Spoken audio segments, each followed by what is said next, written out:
presentation of Fox Sports. We are Baltimore. We are Wisconsin.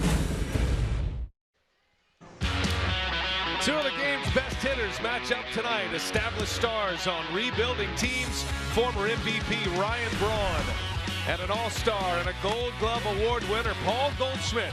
It's the Brew Crew and the Diamondbacks, and it's coming up next on Fox Sports Wisconsin.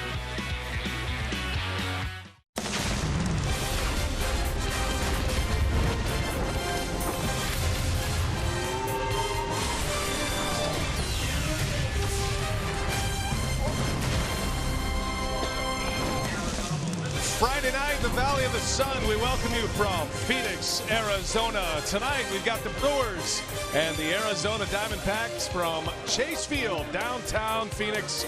And our pitching matchup, it is the return of Chase Anderson in a place he used to pitch in Arizona against rookie Braden Shipley, his third major league start. And hi, everybody. We welcome you from Phoenix. Great to have you with us here tonight. Brian Anderson along with Bill Schroeder. Our reporter is Sophia Benner. Well, the trade between the Diamondbacks and the Brewers, that's one we keep revisiting. Just saw Arizona last week, Rock, but Chase Anderson finally gets a chance to start against the Diamondbacks in a place he used to pitch right here at Chase Field. It was interesting back in January and in November. That's when Jonathan Villar was signed by the Brewers, making Jean Segura relatively expendable. Plus, Segura is going to be in his arbitration year after the season. You see what the deal was. Segura and Tyler Wagner, who is now down in the minor leagues, he's hurt. Aaron Hill got traded to the Red Sox. So it came down to Chase Anderson and Jean Segura. And just as a side note, Isan Diaz is really swinging the bat well, playing well down in Appleton. So we might be seeing him down the road. But Chase Anderson was the guy the Brewers were looking for. They needed some starting pitching. He's really started to turn around. His last two starts have been wins. He actually beat his old team, the Arizona Diamondbacks, a couple of starts ago. One issue that Chase has had over the course of the season has not been able to pitch too deep in games. Hopefully he's going to be able to correct that. His changeup has been very good as of late, and the curveball is starting to come around. So Chase has been very good here at Chase Field. He's 9-7 in his career. Well, Jean Segura's having a great year for the Diamondbacks. They say he might be their best player, but the Brewers were trying to make room for this guy, Orlando Arcia, making the adjustment to the big leagues. We'll talk to him. Sophia visits with Carlos Subero when we come back.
money at Menards on all your home improvement needs. By your local Toyota dealers. Toyota, let's go places. And by Miller Lite, the original light Pilsner. Cheers, it's Miller time. The Brewers and the Diamondbacks getting ready for a 3-game set. Orlando Arcia continuing what an incredible week it has been for him, making his 3rd career Major League start here tonight in Phoenix. And here at Chase Field, I'm Sophia Minner. What a week it has been for the Brewers' top prospect. He made his Major League debut Tuesday night in San Diego, recalled from AAA Colorado Springs. Yesterday celebrated just his 22nd birthday. And first base coach Carlos Subero has a long history with Arcia, going back to when he was a teenager, playing in Venezuelan winter ball, and also as his manager last year at AA Biloxi, where Arcia went on to win Brewers Minor League Player of the Year, hitting over 300 and nearly 70 RBI. So Subero broke down Arcia's game and what will make him successful here at the Major League level. There's definitely there's a natural talent that's pretty good that he has, but like I've always said with Orlando, it's a matter of the way he processes that information and how fearless he is when he plays the game. I think that's something everybody's going to really enjoy, because Orlando is somebody who can probably make a mistake on the field, and then he's going to keep his aggressiveness. He's not going to back off and let me avoid another mistake. He might strike out 3 times, and he's going to get the key hit in the 4th AB. And I think that's something that sticks out, and that's definitely that fans will appreciate that part of his game. Arcia still looking for his first Major League hit. Can he get it done here tonight in Phoenix as Chase Anderson takes them out against his former team, looking for his 3rd straight win? We've got first pitch and lineups coming up next from Phoenix here on Fox Sports Wisconsin.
Time for Brewers baseball tonight. That is Braden Shipley. He's making his Diamondbacks home debut tonight after 2 starts in the big leagues, one of those coming in Milwaukee. At Brewers baseball tonight, presented by Potawatomi Hotel and Casino. And we're ready to play ball here tonight. Craig Counsell, the former Diamondback, beloved here in the Phoenix area on that World Series championship team. First pitch of the ball game is down and in, and away we go. Jonathan Villar leads off for the Brew Crew. Got Villar, Jeanette, and Braun to start it against the rookie Braden Shipley, and I'm sure some nerves are flowing tonight. Rock pitching in front of his home crowd for the first time. Well, he pitched pretty well his last time out. That was against the Dodgers in LA. 6 innings, no runs, and he did pick up a win in that game. His major league debut came against the Brewers in a loss in Miller Park.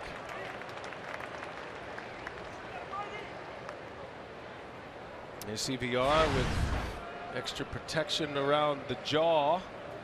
It's a new wrinkle for him here tonight, and he swings and sends one into deep left field. That ball's got some carry to it, and it is caught. No, in and out of the glove of Tomas. And VR now on his way to third, and the throw to third comes in late. VR is safe. You saw Tomas struggle with it in left field, decided to take the extra base, and this one starts with a bang. Well, that ball carried pretty well. I think off the bat, I think VR thought it was going to be an easy out, but it just kept going. Yeah, Tomas got there, just not able to keep it in the glove. Trickles away. It'll be a double and an error. Well, but VR, good start with the Brewers in this series. You can see he was satisfied with second base till that ball got away. That's a tough error for the left fielder. Yeah, he's trying to hurry up the throw. He dropped it. That's what allowed VR to take off to third base. He is there, and a man on 90 feet away to get this game started tonight. Here is Scooter Gennett, and he swings at the first pitch. Goldschmidt will go to the bag. He was not going to throw, but VR stops. So VR trying to draw the throw ends up going back to third base. Oh, what a wild way to start this game here tonight. Yeah, ball hit like a bullet right to Goldschmidt, and VR thought about it for a second, but thought better of it, especially with Ryan Braun coming up. I think that's good base running. I really do. I think it's good base running. You go back, you allow Ryan Braun to get the at-bat and maybe drive you in. Oh, action moving quickly here in the top of the first inning. Brewers and the Diamondbacks. And a 3-game series that will conclude on Sunday. The Brewers are back home against Atlanta Monday. Continues this West Coast trip after dropping 2 out of 3 in San Diego. Now it's Braun. Yeah, Brewers really on the attack. I don't think they want to get to that big curveball that we saw at Miller Park. Shipley's got a good one. He really does. They're attacking early. Get a fastball you like, go after it. Why wait? Infield is in early for Chip Hale's Diamondbacks, and Braun takes one down and in. Ryan has homered in back-to-back games. He comes in with 16 home runs. His 2 home runs in San Diego were both to center field. 2 long home runs to center.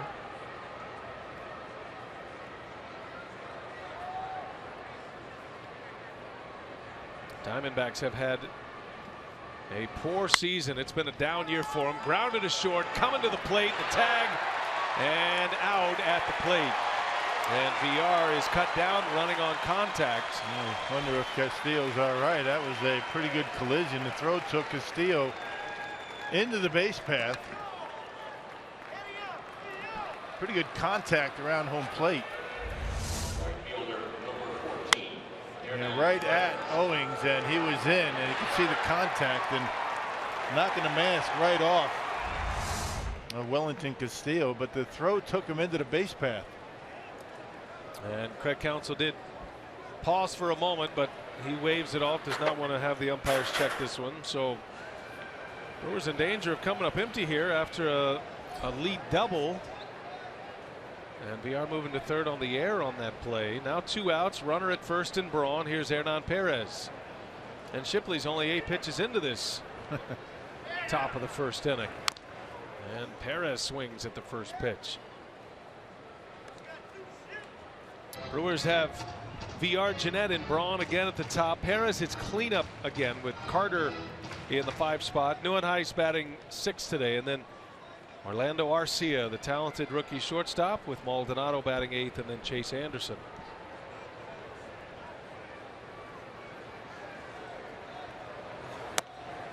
And not too many guys hotter than Hernan Perez right now. Swinging the bat well, driving in runs. And Craig Counsell has him in that cleanup spot. Perez homered against the Diamondbacks last week. Hernández got his batting average up to .291 with 8 home runs, 35 driven in.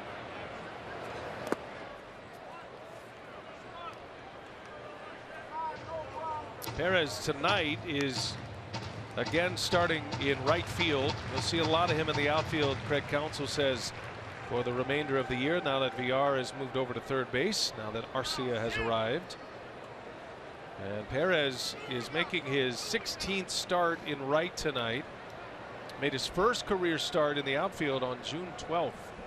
So he's packing in a lot of games and trial by fire in the big leagues as he rips one to short. What a play by Owings, and a flip to the bag to retire the side.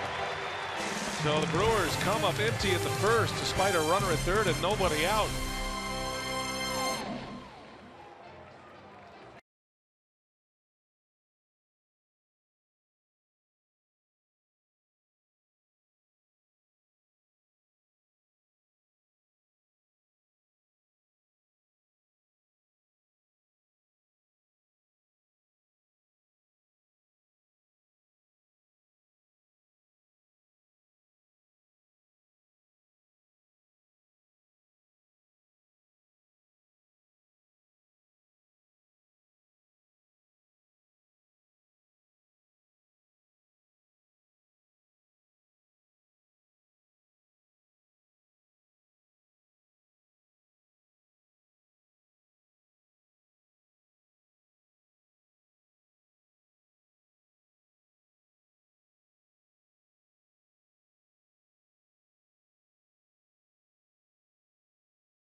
First, we're off and running in Phoenix, Arizona tonight. Brewers Diamondbacks for the first game of the series. There's a familiar face, former Brewer Gene Segura. He's in the leadoff spot tonight for Chip Hale and the Diamondbacks.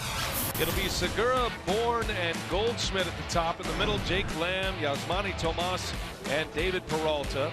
And then the bottom three, Wellington Castillo, the former Cub, Chris Owings, and Braden Shipley round out the Potawatomi starting 9 for the Diamondbacks. And it's Chase Anderson returning to Chase Field. The former Diamondback on the mound here tonight. His 21st start for the Brew Crew. He's done a pretty good job here in this ballpark. I mean, he's 9-7, a 4.00 ERA, and 25 starts here at Chase Field. And Anderson has won 2 in a row. Two guys that were traded for each other. Anderson against Segura starts this bottom of the first inning.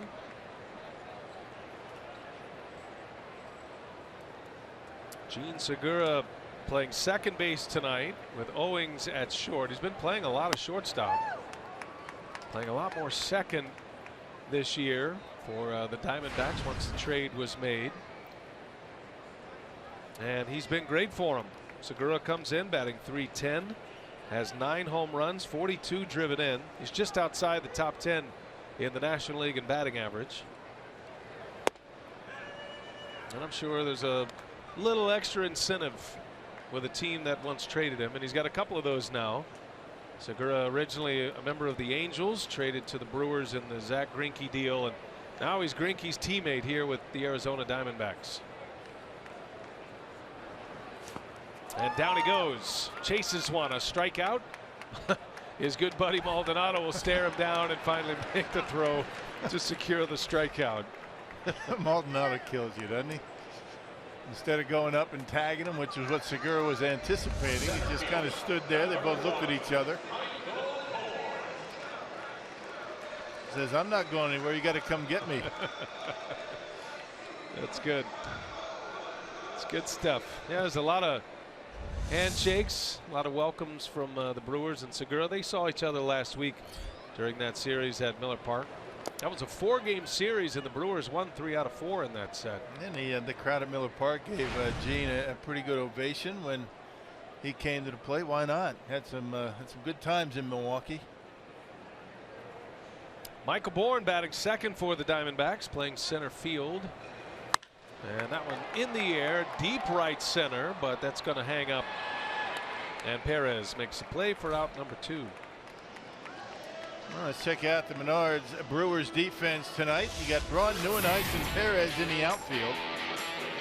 Yeah, VR Arcia making his 3rd start over at shortstop. He's made some nice plays already over at shortstop. Jeanette Carter on the right side, and Martin Maldonado, who figures to get a lot of playing time behind home plate.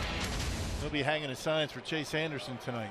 All eyes on Orlando Arcia as he continues to learn, get his feet wet in the big leagues. Paul Goldschmidt with 2 away.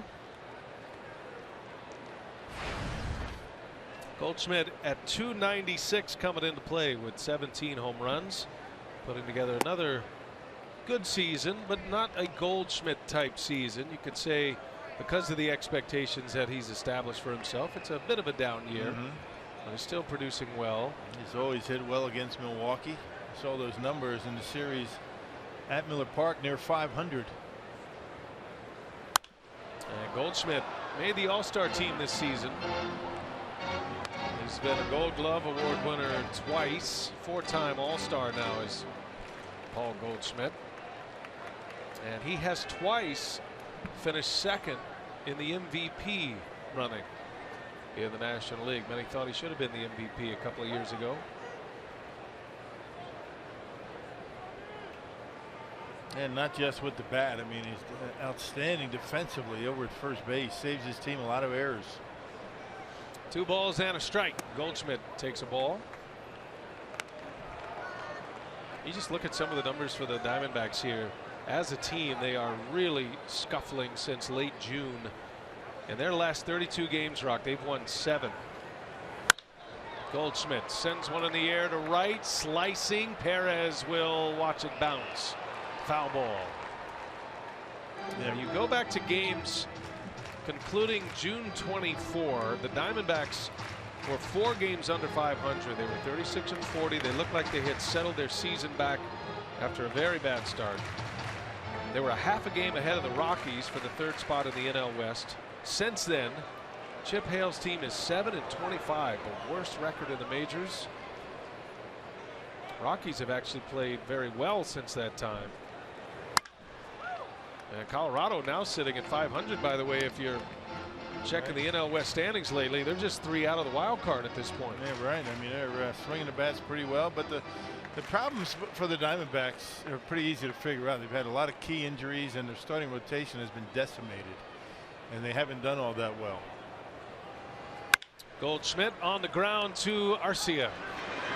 And there's out number 3, and that'll retire the side. Chase Anderson off to a good start in his old domain. 3 up and 3 down. The D-backs go in order.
on Monday to kick off a 7-game homestand, starting with a midweek set versus Freddie Freeman and the Braves.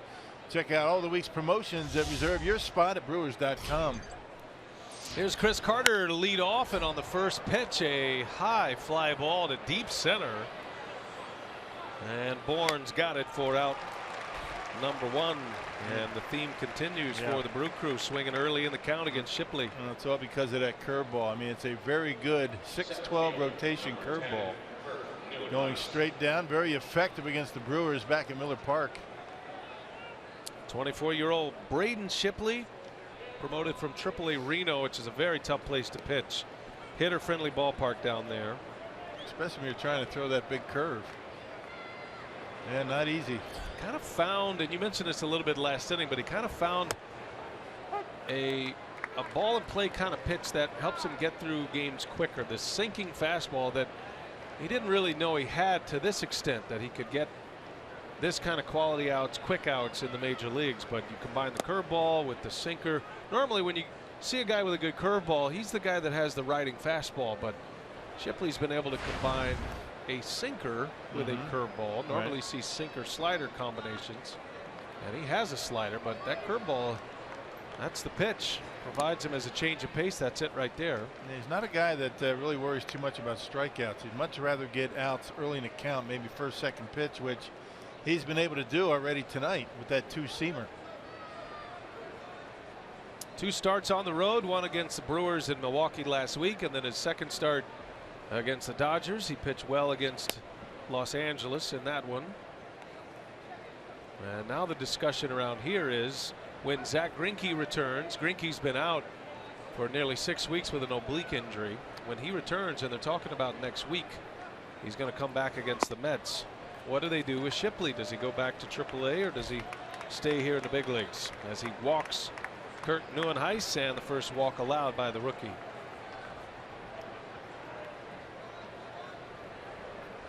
So I'm sure this start, maybe they've already made up their mind, partner, but this start might have a lot to do with whether Shipley remains in the rotation or not. Well, how about last start? I mean, 6 scoreless against the Dodgers. Nothing wrong with that. I mean, he pitched well against the Brewers, although he kind of hit a wall in his 6th inning. Gave up a 3-run home run to Martin Maldonado. That chased him out of the game. But before that, he was pretty good. 3 runs, through 5 innings. But again, the starting rotation for the Diamondbacks has not been very good. Only the Reds have a worse team earned run average in the National League. First at bat for Orlando Arcia. He's got a man on, looking for his first major league hit. Arcia has been a free swinger, so it makes sense in this game he takes the first pitch. Change up. Everybody else has swung at the first pitch. What was a changeup? One a fastball. And Castillo with a quick trip to the mound.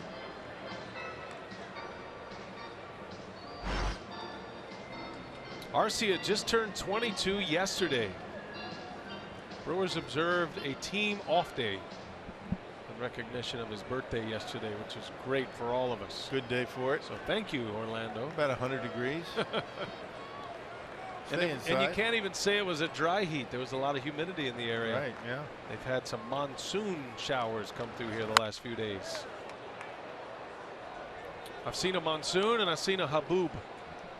You see it all here. And you know what? When it rains hard, there's no place for the water to go. It floods streets here.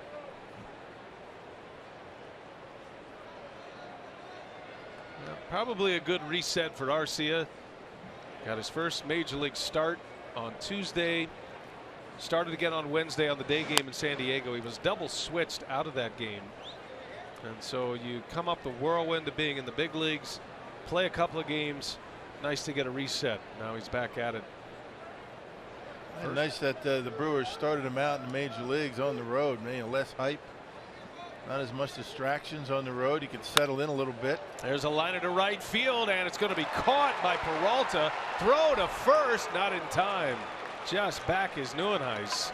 Arcia hit it right on the nose, making a bid for his first major league hit. But it is a line drive out for out number 2. And that was hit right on the barrel. Sweet spot to the opposite field. That covers both sides of the plate pretty well. Still looking for hit number 1. Fastball away, goes right with it. That's a nice swing. Unfortunately, right at David Peralta out there in right field. Almost doubled up Kirk Neuenhuis. I'll keep swinging like that. There'll be plenty of hits. Check on Neuenhuis. 2 men are out for Maldonado. Brewer catcher back in there riding a 7-game hit streak. Saw Keon Broxton shaking his head, saying 0 for 7. That's nothing. Oh, was Keon 0 for 23? 20 something like that, yeah.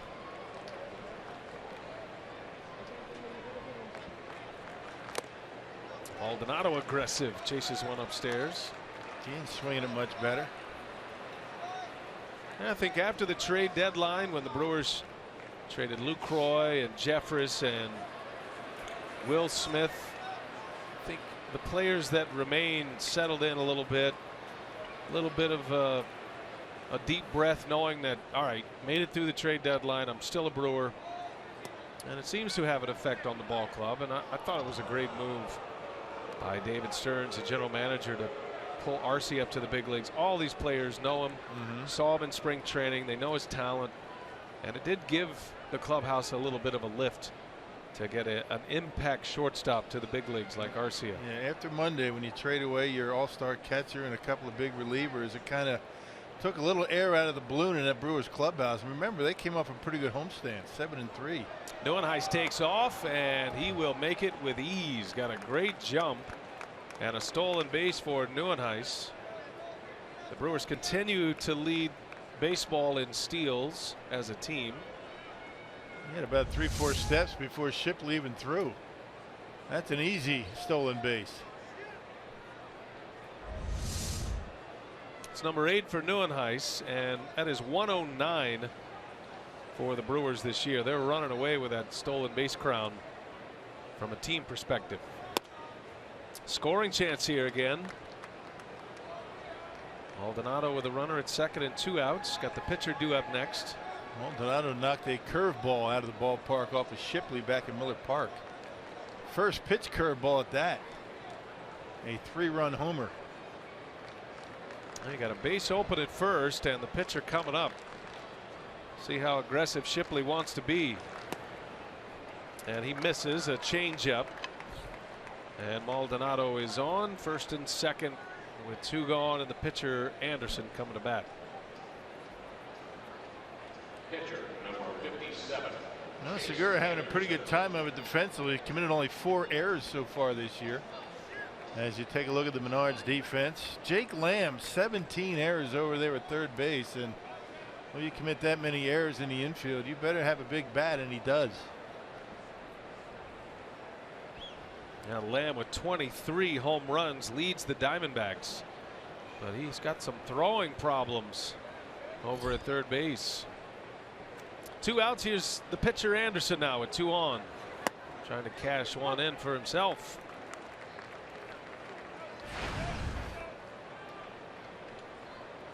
Chase has 10 career base hits. It's batting average of .089, which means he is much improved this year. Half of his career hits coming this year. Slow roller to short. Owings makes the play, and that'll do it. Brewers strand 2. They have left 3 so far to the bottom of the second. Brewers Diamondbacks tonight.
Milwaukee Brewers baseball on Fox Sports Wisconsin is brought to you by Hupy and Abraham.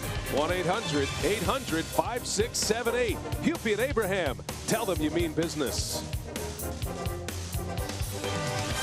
Scoreless between the Brewers and the Diamondbacks here in the second. Chase Anderson pitching against his former team, acquired by Milwaukee in an offseason trade with Arizona. And so the local media was asking Craig Counsell how Anderson has fared for them. He said he started off solid and had a struggle there in the middle of the season, just running into high pitch counts. Chase has gone just 6 innings 4 times this season, and the last time he did that was June 8th against Oakland. But Counsell said that some of those deep counts are just the byproduct of hitters fouling off good pitches. He said certainly if Anderson wants to get deeper in games, he's going to have to try to get outs quickly, but he said some of those at-bats aren't always in his control if he's making good pitches, and hitters are just fouling off. So he said more importantly, if he can give us 5 innings, keeping it 3 runs or less, he said that's his job, is keeping the runs off the board. And over his last 2 starts, he feels Anderson has done a much better job with those deep counts. Yeah, back-to-back wins, Sophia, against these Diamondbacks and then the Pirates.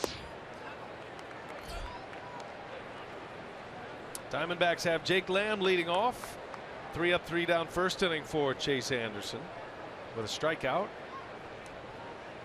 No score from Chase Field in Phoenix as Lamb in the air to left, deep, but playable for Braun. And there is out number 1. You know, the other issue that Chase has, he knows he doesn't have the kind of stuff that he get too much in the plate. You know, the fastball, he does 2-seam it, the curveball, and that very good changeup. You know, he's got 38 walks in 100 innings, which seems a bit high. So he knows if he's not on the corners, he really doesn't have the stuff to be able to go down the middle on a 2-0, 3-1 count. Sometimes, you know, he would rather walk a guy than give up a home run. He has given up 18 homers. But lately, the curveball and the changeup have been much better. Yasmani Tomas with 1 away.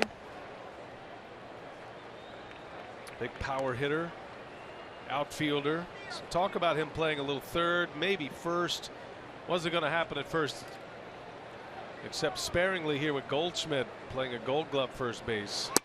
But they have settled with him as the left fielder these days with the Arizona Diamondbacks. He does have 19 home runs. Had a 2-home run game at Miller Park. That was the only loss the Brewers had. He's got some big power. 1-1 in there for a strike. 1 ball, 2 strikes to count. Chase is 28 years of age. Making start number 21 of the season tonight, and his second against his old team, the Diamondbacks. This is his 3rd major league season. Came up in 2014 for Arizona, and then pitched for him last year in their starting rotation.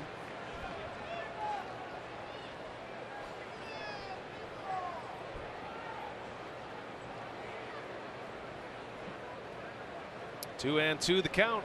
Tomas a little late, fouls it away. And one thing he's been doing a better job of is pitching inside. We saw that a lot against the Pirates. I mean, getting that fastball in on the hands and then going with that good changeup. Pitching inside, imperative for Chase.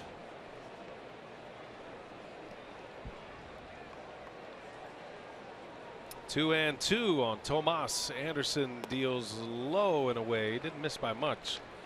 This time last year, Anderson was on the disabled list with the Diamondbacks. He was soon to be activated from that DL, but he did spend some time on the DL with a tricep injury. He was down for about 3 weeks last year. Tomas turns that one around. That's not coming back. Yasmani Tomas sends one way out of here, and a home run for the Diamondback left fielder puts the Diamondbacks on the board first tonight. Yeah, tried to get a changeup by him on a full count. And Tomas waited back and knocked it out about halfway up those bleachers in left field. Check out where it ends up. Upstairs, down the middle, and that's not where you want to leave a changeup. And Tomas didn't waste it. A 419-foot home run for Tomas. Big swing and a miss by David Peralta. That one left the bat at 103 miles an hour on a changeup. Gives you an idea of that guy's power. Yeah, up around the belt. Mistake. Peralta with one away and a swing and a miss. There's a good change. Sinking down and away. 0-2 the count.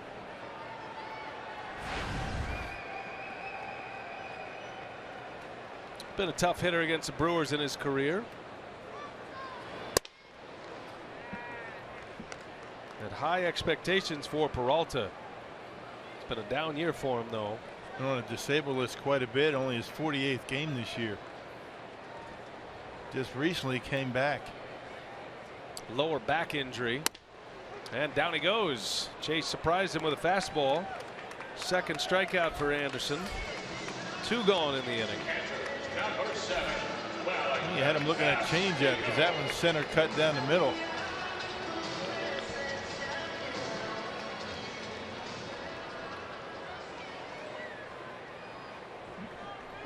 Hard to believe we've hit the 5th of August on the Major League Baseball schedule.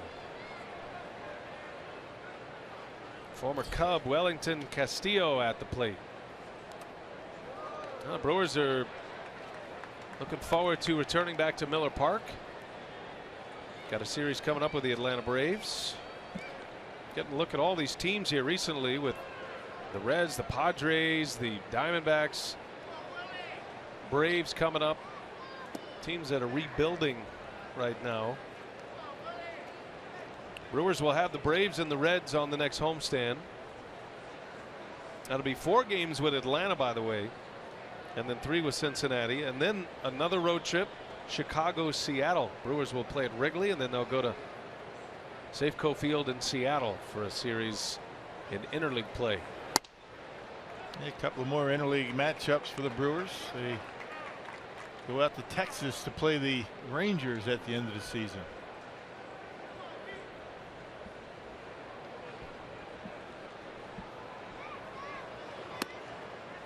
That misses away. Ball 4. Anderson wants a new baseball. His first walk. And a base runner with 2 away. Run is in on a Tomas homer.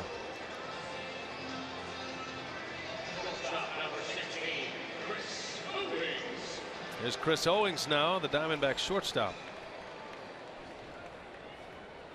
By the way, significant day today, August 5th, Rock, for us in our industry.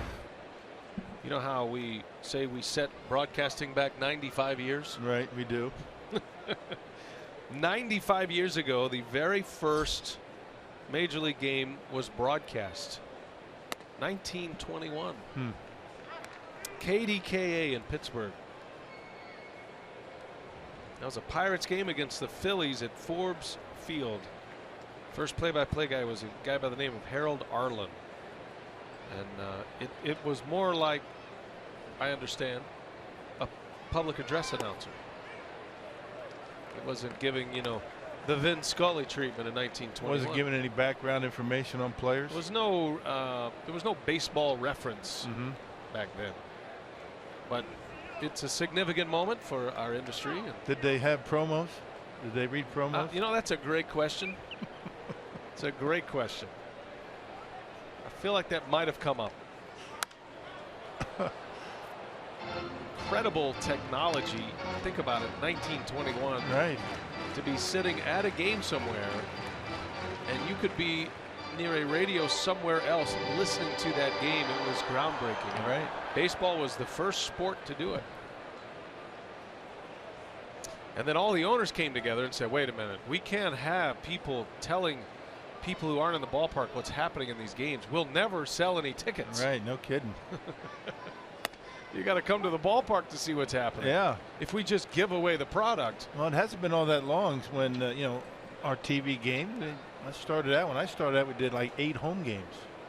Same principle. The thinking was, I mean, they're on TV, they're not going to come out, but that's not necessarily the case. No, that was a poor prediction of what might happen. Can't blame them, though. No. 2-2 the count to Owings. Count remains at 2-2.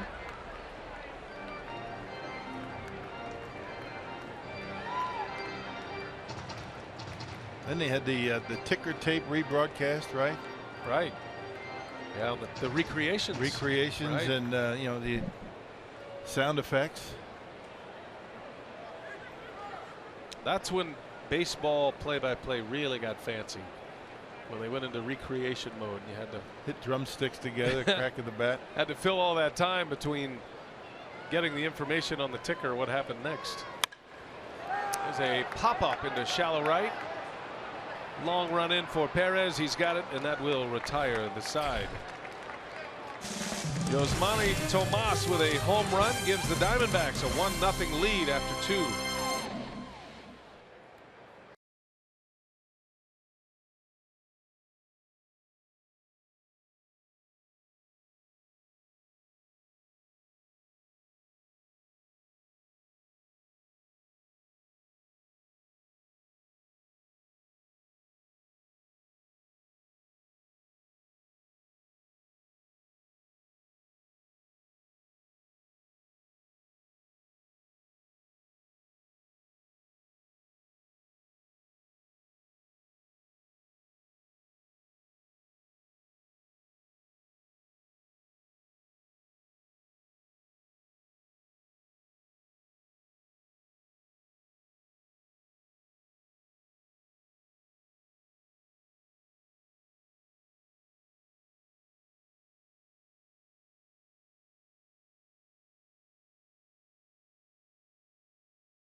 Here tonight. That's a sweet barrelman hat he's got going on. Well, Jonathan Villar ready to lead off, and he is pursuing a little history in Brewers franchise history. The leader, Tommy Harper, in franchise history is 73. He's not going to get there, but Villar has a chance to lead the league in stolen bases, and the only 2 players to do that, Harper in 69. That was actually with the Seattle Pilots, and then Scott Pasednik in 2004. Both of those players led the league. Yeah. You could see VR catching Listash. Right. That could happen. He'll get 55 stolen bases. Yeah, he only needs 15. He's sitting on 40 right now and leading the big leagues at this point.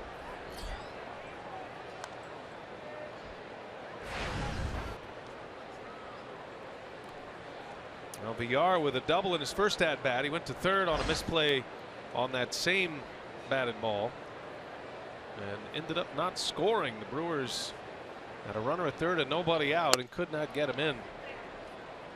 Hitting with runners in scoring position is going to be, I would guess, the premier discussion going into next season. Yeah, right.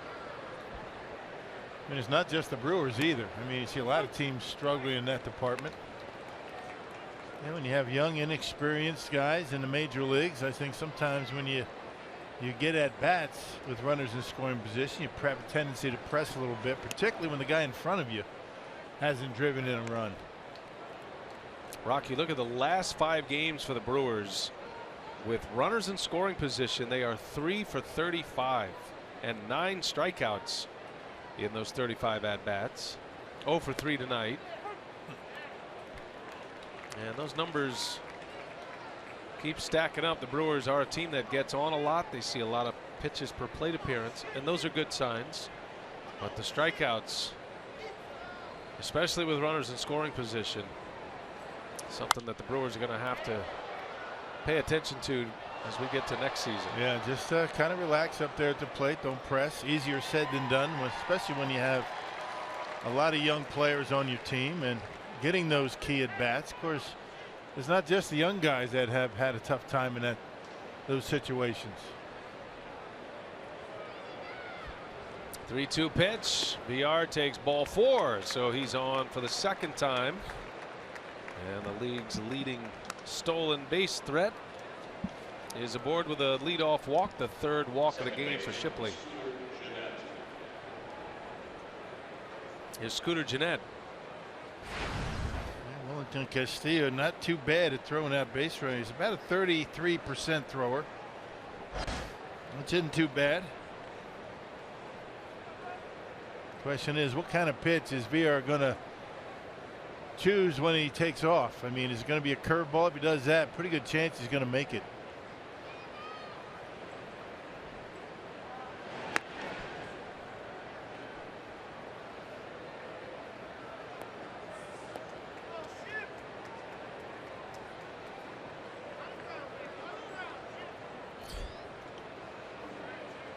Gennett's been a hot hitter.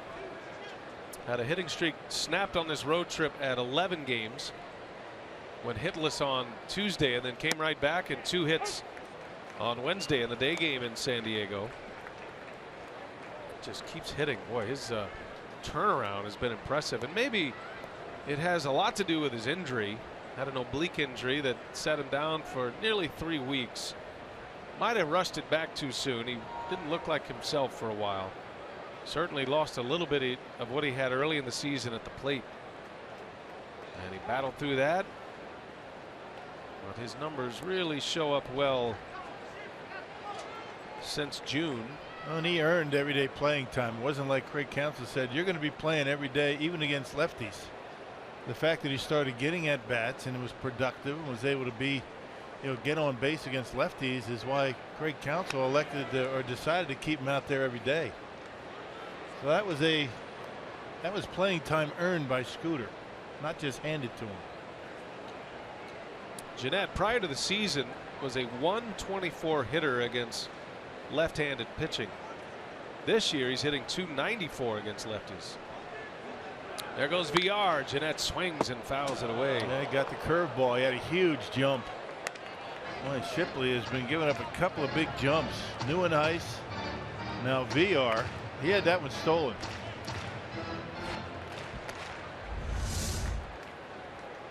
Yeah, that was no chance right there for Castillo, especially on a curveball. A 4-step jump before Shipley released the ball. That's an automatic steal. But Gennett fouled it away. No balls, 2 strikes. Slide step, and Gennett into center. Got under it. Bourne is there. Out number 1. Well, fans, if you can't catch the games on TV, you can stream them live on your mobile device with the all-new Fox Sports Go app. Download the app. Take Fox Sports Wisconsin and Brewers baseball with you wherever you go. Here's Ryan Braun now.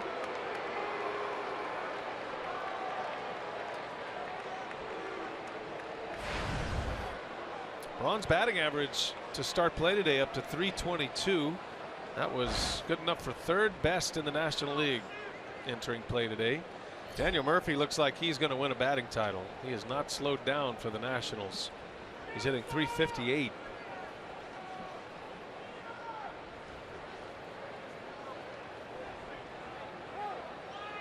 The Nationals came in here, swept the Diamondbacks in a 4-game series. And there are 2 Nationals at the top of the batting average leaderboard. You got Murphy at .358, Wilson Ramos, their catcher, all-star catchers, hitting .331, and then there's Braun.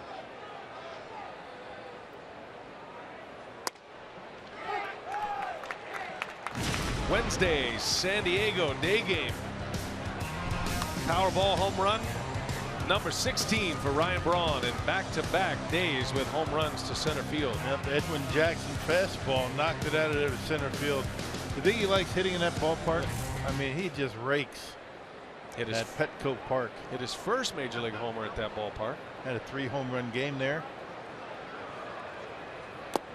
Yeah, Petco was the site of one of Braun's greatest offensive days in the big leagues. 3 home runs and a triple, 15 total bases. Yeah, a couple of Washington Nationals ahead of Brawny. Wilson Ramos, the catcher for Washington, having a heck of a year. It's interesting. You see two guys at the top playing in pitchers parks in DC, and then the two guys with the Rockies, Underbraun, in the hitters park of Coors Field in Denver, and then Miller Park's somewhere in between, trending more towards the the hitterish ballpark, especially when it gets hot. Brewers are down 1-0. Tomas with a home run last inning. VR showing some pretty good patience, if you will, not running with Ryan Braun at the plate.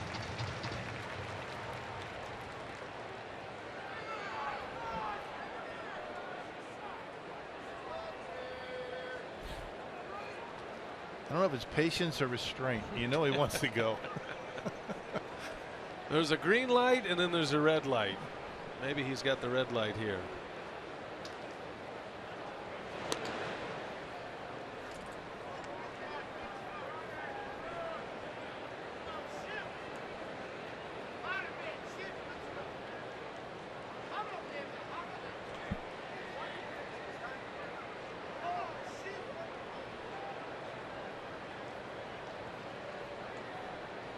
One ball, 2 strikes on Braun. Down and in, a ball, 2-2 now. Trying to get him to bite on that 2-seamer inside. Tough pitch to lay off, but just a little bit off the inside corner.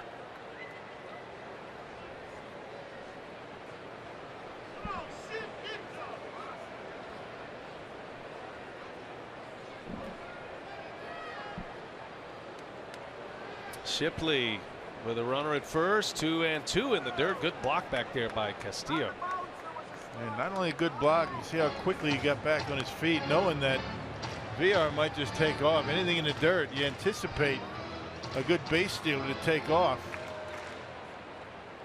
Castillo quick on his feet on that block.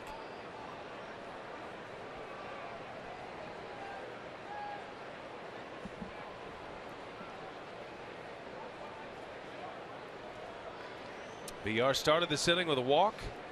He's at first with 1 away. Looks like he wants to run. He takes off. Braun bounces to short. Owings goes to second. Out there. And the throw to first in time. A double play. That was a bang play at second base. Certainly Counsell will want to have a look at this one. Well, good risk to take. I mean, you're probably going to be able to get the out at first base anyway. It's a good play by Segura. And get Braun by plenty. The question is he out at second? Most certainly going to be an out at first base. I tell you, that looks like a pretty good call. Yeah, looked like a pretty good call. I think Braun's foot was in the air. Not by much, but check it out right here. This is going to be, well, maybe not. It looked like Segura had the ball in his glove before VR tagged the bag. That's a nice play by Gene Segura. Yep, got that strong arm. Counsell waves it off, content with the call. It's a double play that ends the inning.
Diamondbacks 1-0 here in the third at Chase Field. Our T-Mobile greater coverage of baseball. We get you caught up what happened around baseball today. Earlier this afternoon, Yankees first baseman Mark Teixeira held a press conference announcing he will retire after 2016. It's been 14 seasons for him, for the 3-time All-Star and 5 Gold Gloves as well. So a terrific career coming to an end this fall. Jason Worth extends his on-base streak to 36 games earlier this afternoon, and he's hitting nearly 270 during that streak, guys. All right, Sophia, thanks. Yeah, that was big news. That was a bit of a surprise to get that news from Mark Teixeira that he's going to hang him up after this season. Had an emotional news conference today. Kind of a changing of the guard in New York, right? I mean, A-Rod winding down, and Mark Teixeira now. Shipley, the Diamondbacks pitcher, strikes out to start this bottom of the third. A lot of young players on that Yankees roster right now. Unusual to see a Yankee team like that. Usually filled with high-priced free agents, veteran guys that are ready to get to the World Series. Not this year. Gene Segura with one away.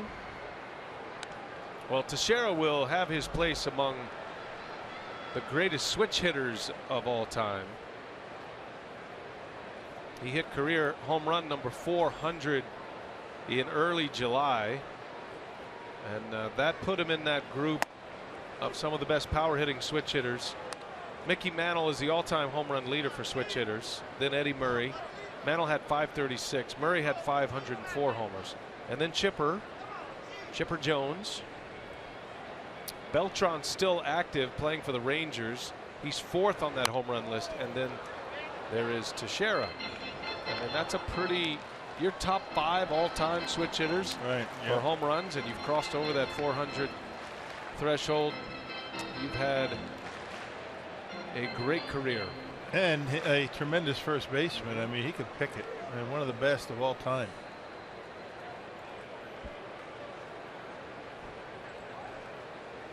Oh, and 2 to Segura. Slow roller.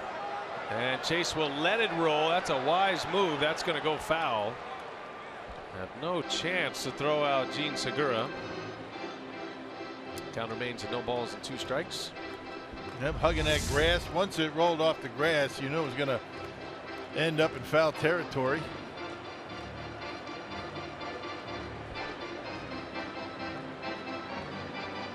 Yep.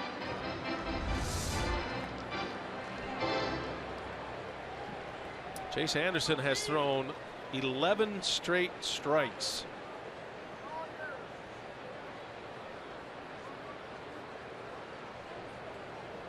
Sitting 0-2 on Segura.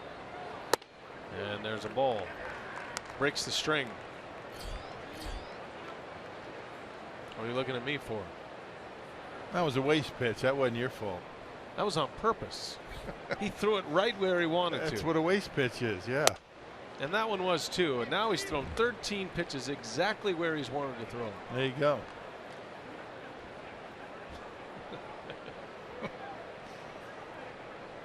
This one will be a strike. It's all a matter of how you spin it. Right. Yep. Getting pretty good at that recently. There you go. Another one right where he wanted.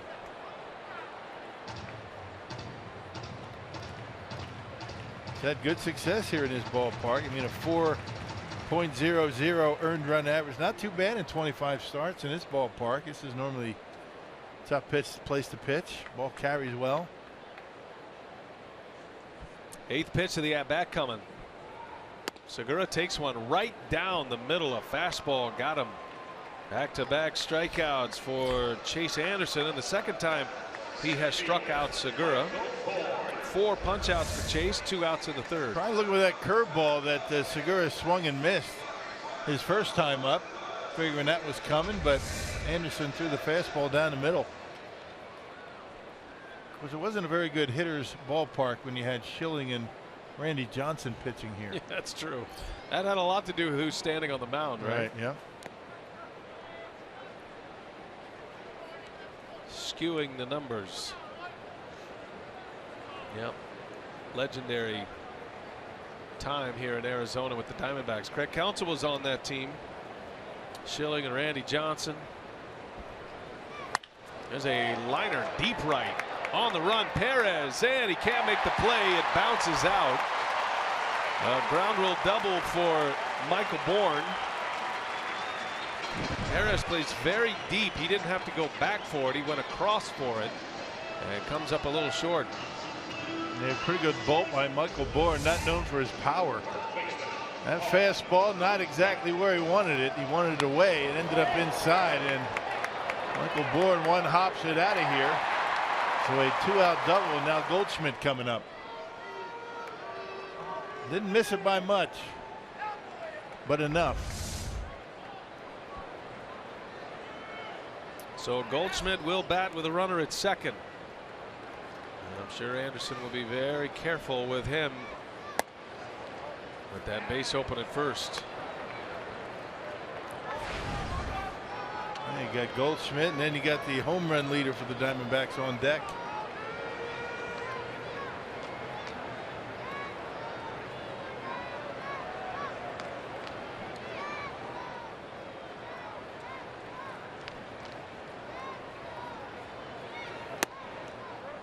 Two and 0.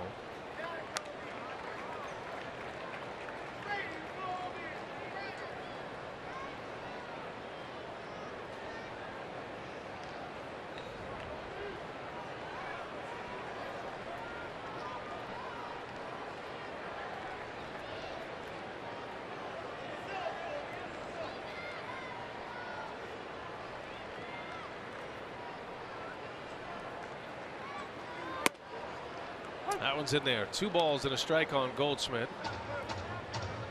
Talk about hitters and all the different ways to set up to the plate. Goldschmidt is unique in his setup. You can tell right away it's Paul Goldschmidt by the way he stands at the plate.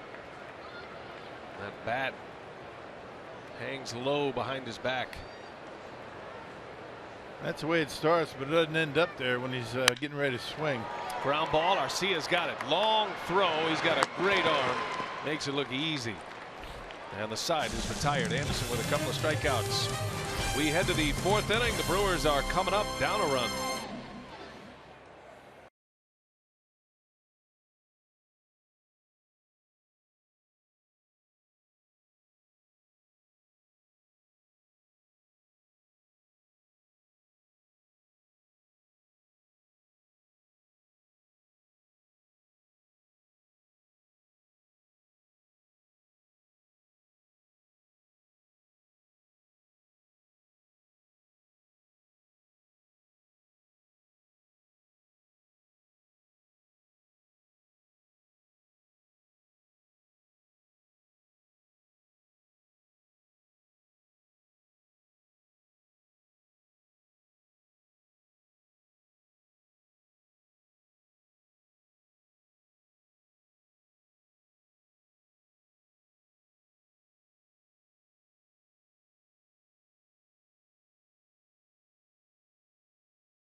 A hot night, and the Diamondbacks up 1-0 on a Yasmani Tomas home run.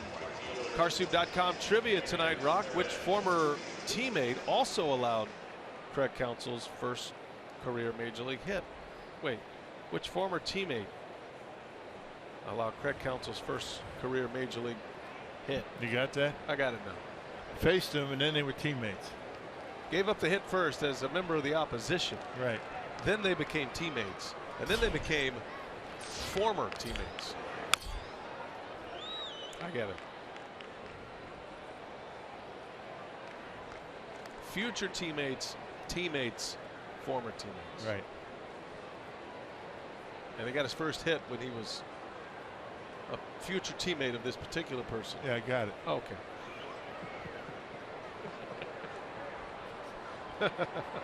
Hernan Perez leads off. That doesn't whittle it down too much when you play as long as Counts did. It's one of his 2 World Series titles coming here in Arizona. There's a base hit. Perez with a single to left. It's getting to the point now where we can cease with the Hernan Perez is hot narrative. He's just good. Yeah, he got a hanging curveball that time and found the hole in the left field.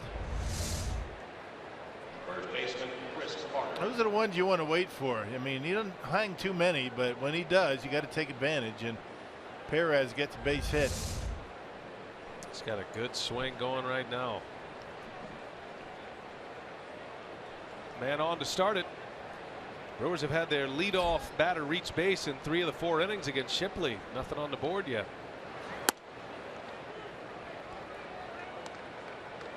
Chris Carter flew out to deep center in the 2nd inning. Yeah, just got under it a little bit. That was a roof scraper. Way up in the air, nearly hit it out of here.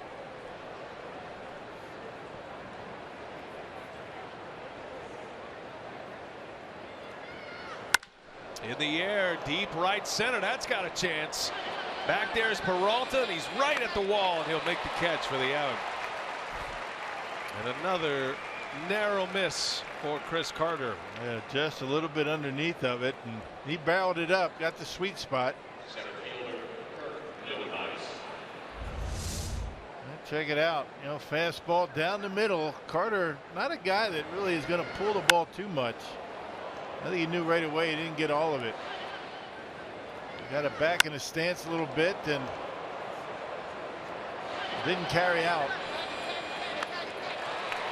You can hear the good communication in there between the 2 outfielders, Peralta and Bourne. Peralta calling, "I got it," and Bourne looking at the base runner saying he's tagging, so Peralta knows he's got to catch him. Make a good throw into second base. Yeah, good teamwork. It's common, it's regular, but you don't get to hear that often. Good work. As long as what you're yelling over there from center field doesn't sound like "I got it."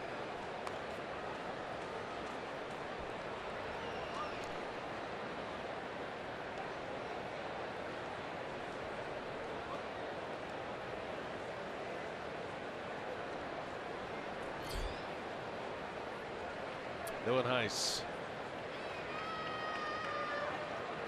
Got a runner at first, 1 out. Neuenhuis walked his last time up. Look out. Skipping rope.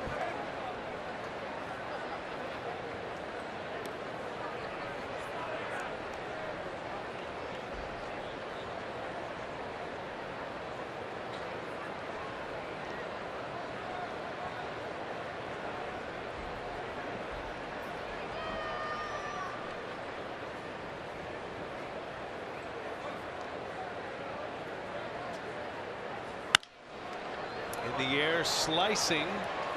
That'll be in the seats. Foul ball.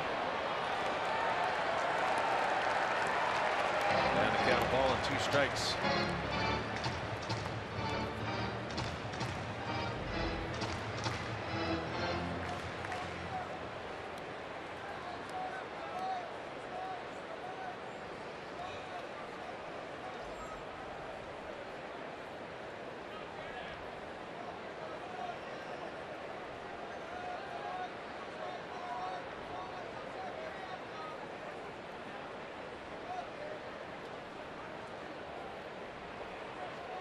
Long pause. Shipley, and now Neuenhuis steps out. One way to control the running game. Well, this is a curveball situation. You wonder if Perez thinking about running.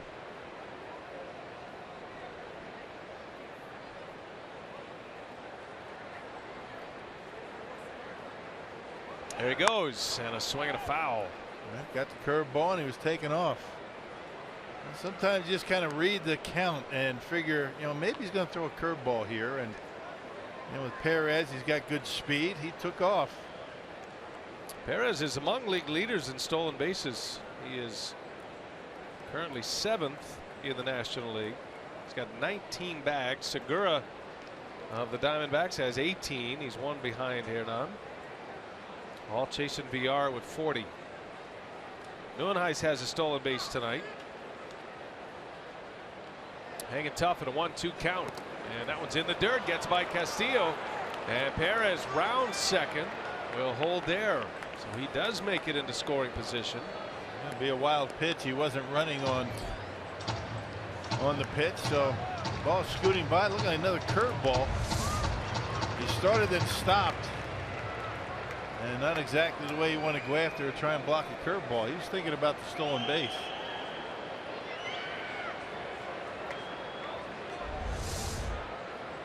Big spot for Neuenhuis now. Brewers trying to tie it up. They're down a run. Yasmani Tomas homered in the second. And again, the Brewers with a runner in scoring position. Inside a ball. 3-2 the count. I saw Castillo try and drag that one over the outside corner. Umpires aren't going to be fooled by that. One thing you like about Shipley's in just his 3rd start in the big leagues, but he does work inside. Full count. Neuenhuis fouls it away. Well, what happens is when you establish inside, it speeds the bat up on the hitter. In other words, a fastball in, you got to start the bat a little bit sooner than you would on a pitch away, and that really opens up the changeup and the curveball. Curveball slows the bat down. The fastball in speeds it up. It's all about changing the timing of the hitter.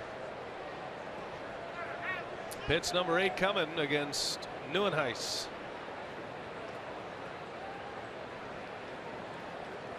Perez with a good lead at second base.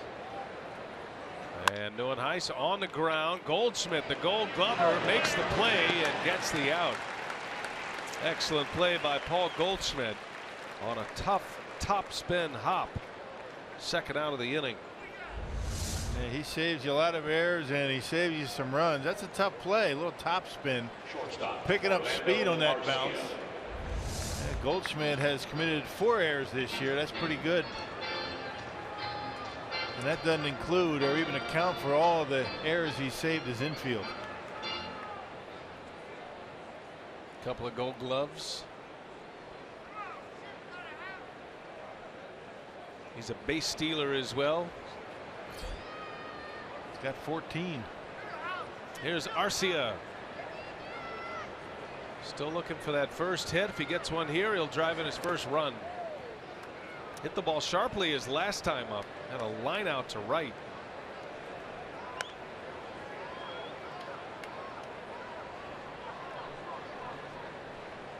A couple of guys that were playing in AAA just a few weeks ago. Same league in the Pacific Coast League. Shipley in Reno and Arcia in Colorado Springs. 1-1 to count.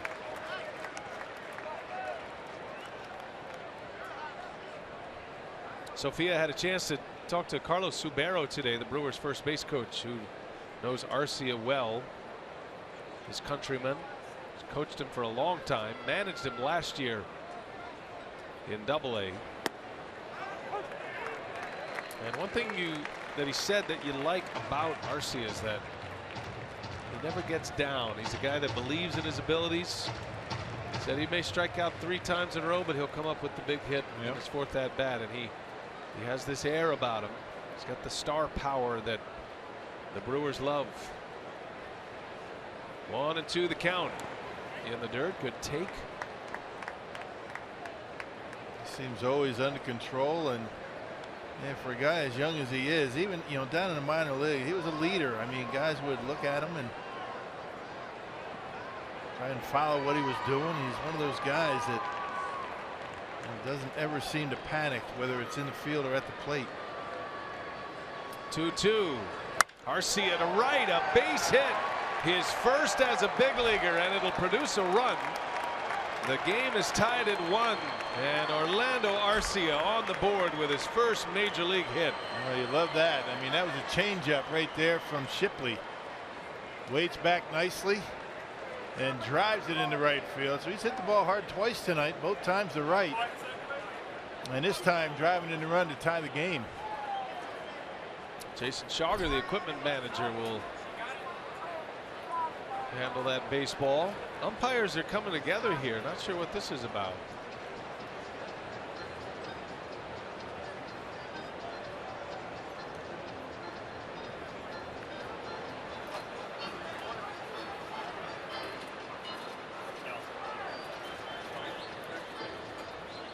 I can't even be on to guess. My only guess would be a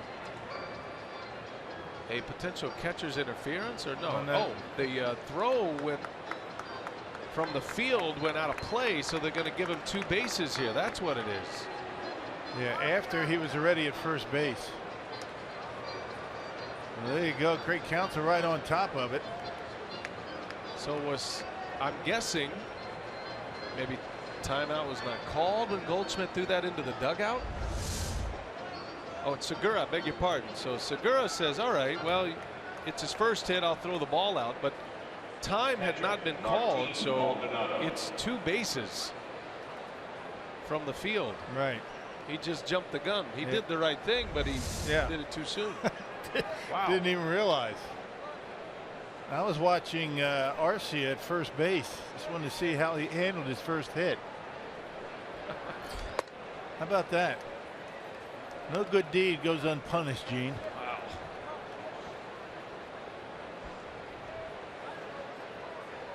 There's a lesson in there, Rock. Got to call timeout before you throw the ball in the dugout. Oh, that's a good one, too. My lesson was stop being such a nice guy. Just kidding.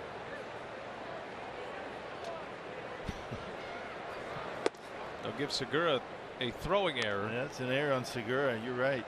It's going to be the most benign error he has ever received in his life. Diamondbacks are really kicking it lately. They've got 25 errors in the last 34 games.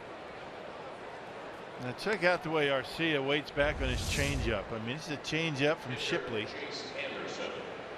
And he just stays on top of it. See the way he lifted his body up. He kind of straightened up, trying to get on top of that pitch, and lines it hard into right field. That's a really nice piece of hitting by the young shortstop, driving in the run. And Gene Segura threw the ball in the dugout. Yeah. Anderson grounds one foul. They work around Maldonado to face the Brewer pitcher. I was watching the reaction of Arcia at first base. I wasn't even paying attention to what Segura was doing with the baseball, but not a whole lot of theatrics on the first hit. You like to see that. Almost expecting it, right? Right. I mean, acting like he's done it before, which he hasn't. He's never got a major league hit before. Now, if you're Gene Segura, if you wait 2 seconds, you just got to call time. Timeout. Yeah, then you do it. This will be the 25th pitch of the inning. Maldonado takes off. So he'll get credit for a stolen base. You think about how heads up Craig Counsell is, though. I mean that's a heads up call by the manager. Went out there and asked the umpire, did anybody call timeout? They got together, said, I didn't call timeout. Did you? That's a 2-base error.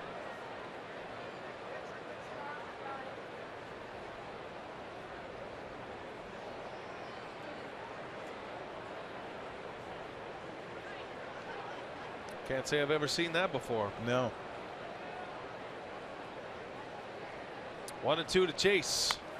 Right off the end of the bat, 2-shot foul. Well, you've seen outfielders make a catch thinking it's a third out and they flip it into the stands. We've seen that before. But not like that. By the way, Rock, no stolen base for Maldonado. Defensive indifference. I completely disagree with. Right. I mean, that's a silly rule. I mean, now base hit scores 2 runs. Doesn't make any sense. We're only in the 4th inning. Right.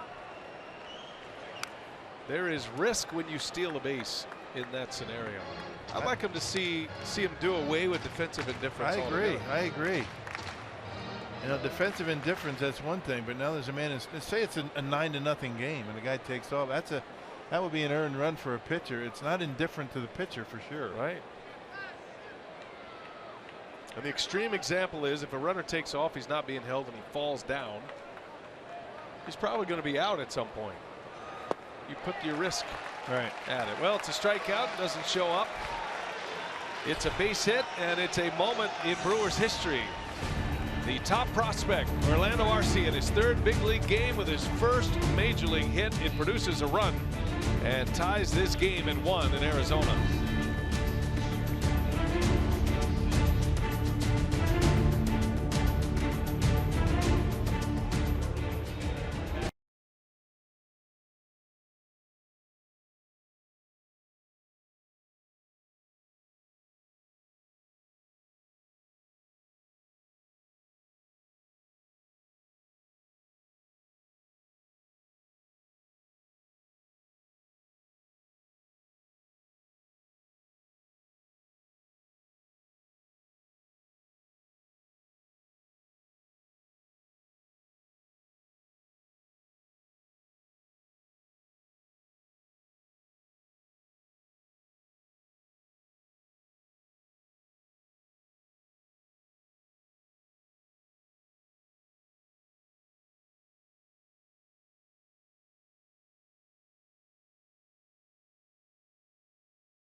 I think he will always be an aggressive hitter, and really doing a real good job of driving the ball opposite field. Used to be a lot oriented toward his pull side. You see his BPs right now, and everything's just going middle the other way. He can bunt on you. He loves the hit and run play. So great hand-eye coordination. Great hand-eye coordination. So it's just a matter of experience, and he'll probably be challenged a little bit at the beginning, and then I think he'll make adjustments. And that's one thing he has. Has enough aptitude to make adjustments in a period that doesn't get prolonged. Well, that is the guy who knows him best, Carlos Subero, who managed Arcia last year, and that swing is what he's talking about, that opposite field swing. That's that hot hand-eye coordination that Carlos was talking about right there, getting on top of it, lining it into right field, waiting back. He's got good balance after the swing, and what he said was very true. You can't expect a whole lot early on. He's going to have his struggles at the plate, but he's going to get it. He's going to relax and understand big league pitching. But he's always going to have that defense to fall back on. That's what's going to keep him in the lineup. And you hear that phrase development all the time. And for fans who might not be able to connect the dots with development, I think what he just pointed out is, at least for Arcia, a big part of development, where Subero is saying he was a dead pull hitter, pull conscious when he first signed. Remember, he was 16 years old, was Arcia, when he signed his first pro contract, and so he still was growing into his body, and you're just trying to survive, and you can understand why a guy would become a pull hitter. So that's something you can't survive in the major leagues or even the higher levels of the minor leagues if you're just a pull hitter. So when they talk about development, playing the games, learning the rhythms of the games, Arcia, as we've been told, has all the instincts to thrive at this level defensively. He's only 22. Yeah, just turned yesterday. I mean, really, he's only 22. Keep that in mind. 1-2 pitch to Lamb is down. 2-2 now. Body's not fully developed. I mean, he's got a lot to learn at this level. He's got to give him time to settle in and become that player. Going to have his ups. He's going to have his downs. He's got to let him work through it. Good time to bring him up to allow him to do that. I agree. Swing and a miss. Anderson with a changeup.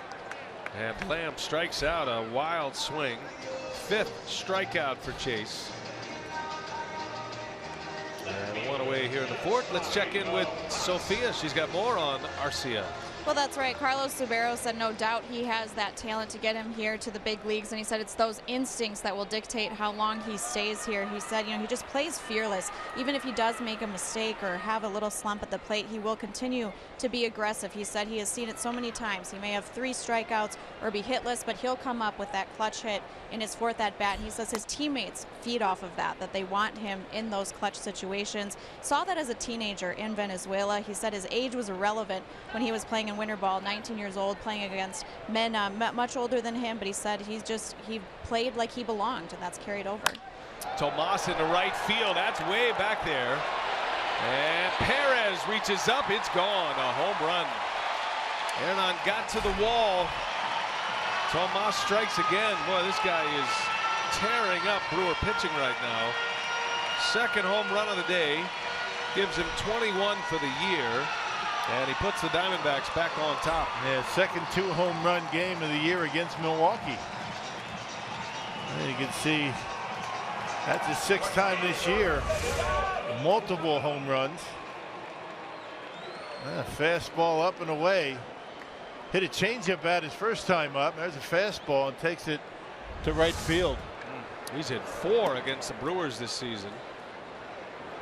5 of his 30 home runs in his career have been against Milwaukee.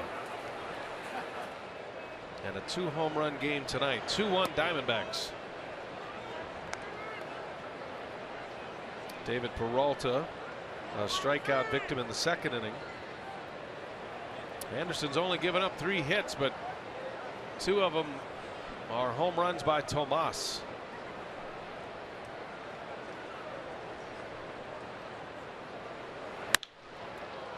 High pop-up in the shallow center.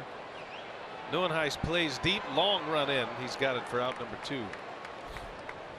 A lot of room in that outfield here at Chase Field. Gap to gap, a lot of room. Got to have a guy out there that can run him down. I know the Diamondbacks do, and Michael Bourne. And Kurt Neuenhuis shows good speed as well.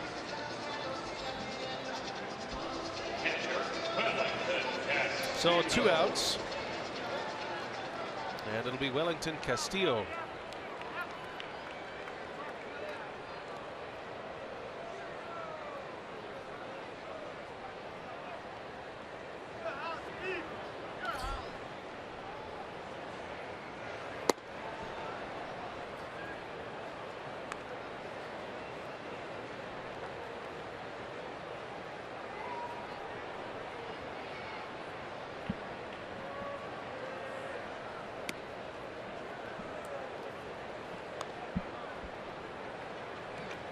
Castillo in his 2nd year with Arizona. After his days with the Cubs, he ended up in Seattle. Was traded by the Cubs to the Mariners last season in May. There's a shot, base hit into left field. Clean single with 2 away. Castillo's been on twice, a walk and a single. And now Anderson will deal with Owings. Castillo's always been a good fastball hitter. He's got very quick hands, and that was a fastball by Anderson right down the middle. Very good offensive catcher. Here's Owings now. Flew out to right his first time up. Owings gets started short today. Segura's been playing a lot of short lately. Nick Ahmed is on the disabled list. They're hoping to get him back soon. Hoping to get Zach Greinke back soon. And big news for the Diamondbacks, A.J. Pollock is on the comeback trail after that fractured arm. He's missed pretty much all of the season. And they're hoping to get him back by September 1st. Diamondbacks expect Greinke back next Tuesday against the Mets. Fly ball to right again. That'll be playable for Perez, and that will retire the side. But Yasmani Tomas strikes again. A 2-homer game tonight, and the D-backs lead it 2-1.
Down a run. Yasmani Tomas with 2 solo homers tonight off Chase Anderson.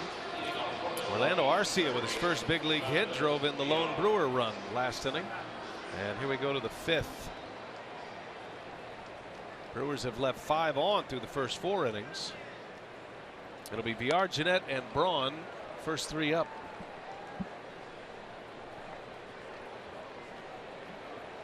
Hey, bring the family out to the ballpark next Sunday, August 14th, as all fans in attendance for the Crew's Sunday afternoon showdown with the Reds will receive either a Craig Counsell player or Craig Counsell manager bobblehead. That's courtesy of Clemens Sausage. Plus, it's another Kids Eat Free Sunday. Top of the order, here is VR. Third time he has led off an inning, led off the game in the first, of course, had a double. And then he led off the third, had a walk.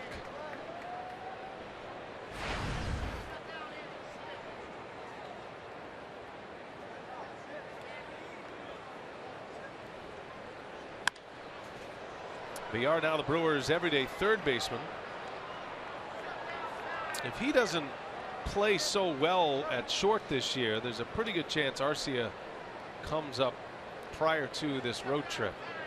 But because VR played well enough, the Brewers ideally wanted to keep Arcia down as long as possible, and knew he was going to come up this year at some point. But you know, you want to try to push him through that All-Star break and try to get him what he feels like is a good grouping of at-bats in AAA. He'd never been to AAA, one of the youngest players at the AAA level. So I think for the Brewers' purposes, VR has really helped in the development of Arcia, and has now moved to third base, and he's got a chance to play there every day, which he's happy about. Just keep that bat in the lineup, keep that aggressive base running in the lineup, and the tandem of Arcia and VR makes for a very athletic left side of the infield.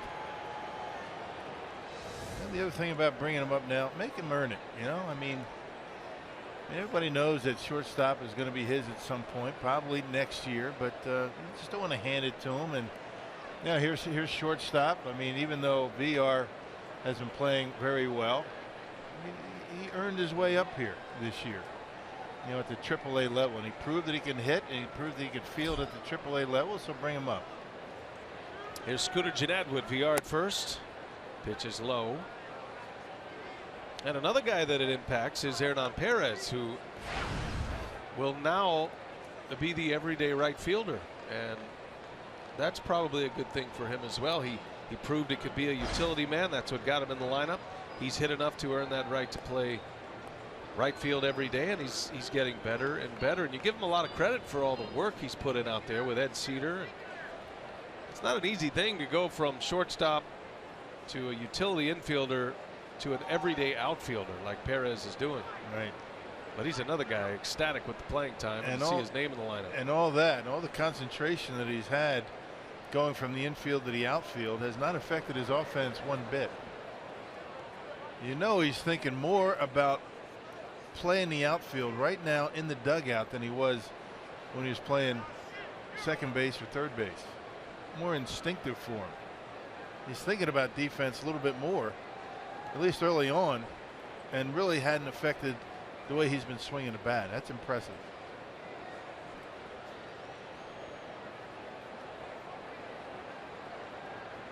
Jeanette at the plate with the runner at first. VR a leadoff walk. They check on him again. I think maybe one of the most important things Craig Counsell could have told Hernan Perez is don't put the pressure of your defense on your offense. Compartmentalize. It's hard to do. You're learning out there. Give yourself some slack. We're going to teach you. We're going to work through this with you. But don't feel like because you're playing in the outfield, you've got to go drive in a bunch of runs right away. There goes VR, and he'll swipe second base. Number 41 for VR. And a steal of second to get him into scoring position, representing the tying run. Good throw might be interesting, but Castillo's throw sailed on him a little bit. Was up too high. And always made a good play to make it interesting.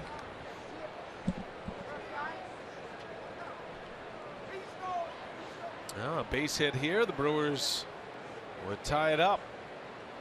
Jeanette up there in a 2-0 count. Fly ball right to Bourne. VR is going to tag, and he'll stay put. First out of the inning.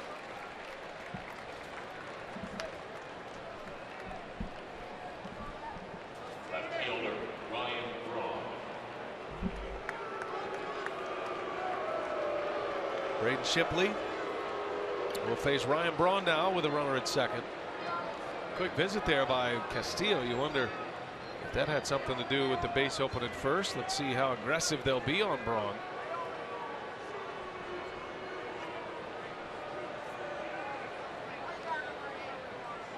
Well, Ryan a couple of times has grounded out on that two-seamer from Shipley.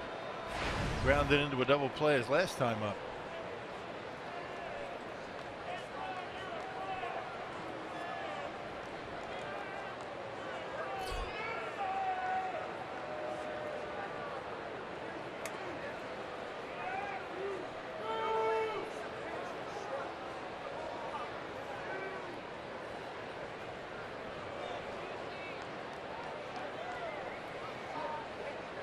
Well, something's got to give in this game tonight.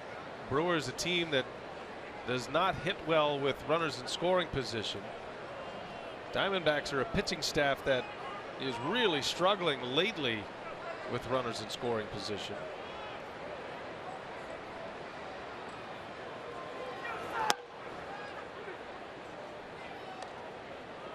Brewers have had their chances tonight. They've got one run on the board, but they've left 5 already. And they got the guys up that they want to have up in these spots. 3, 4, 5 coming up. They've had a runner at least at second base in every inning but the third. And their leadoff man has reached base in 4 of the first 5 tonight. Braun takes a strike. That's where they've been pitching Braun tonight. That two-seamer in. That was down though.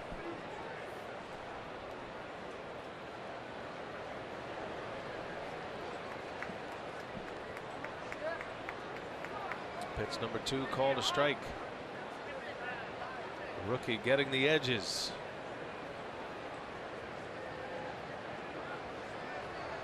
One and one to Ryan Braun. VR at second in the dirt. Castillo blocks.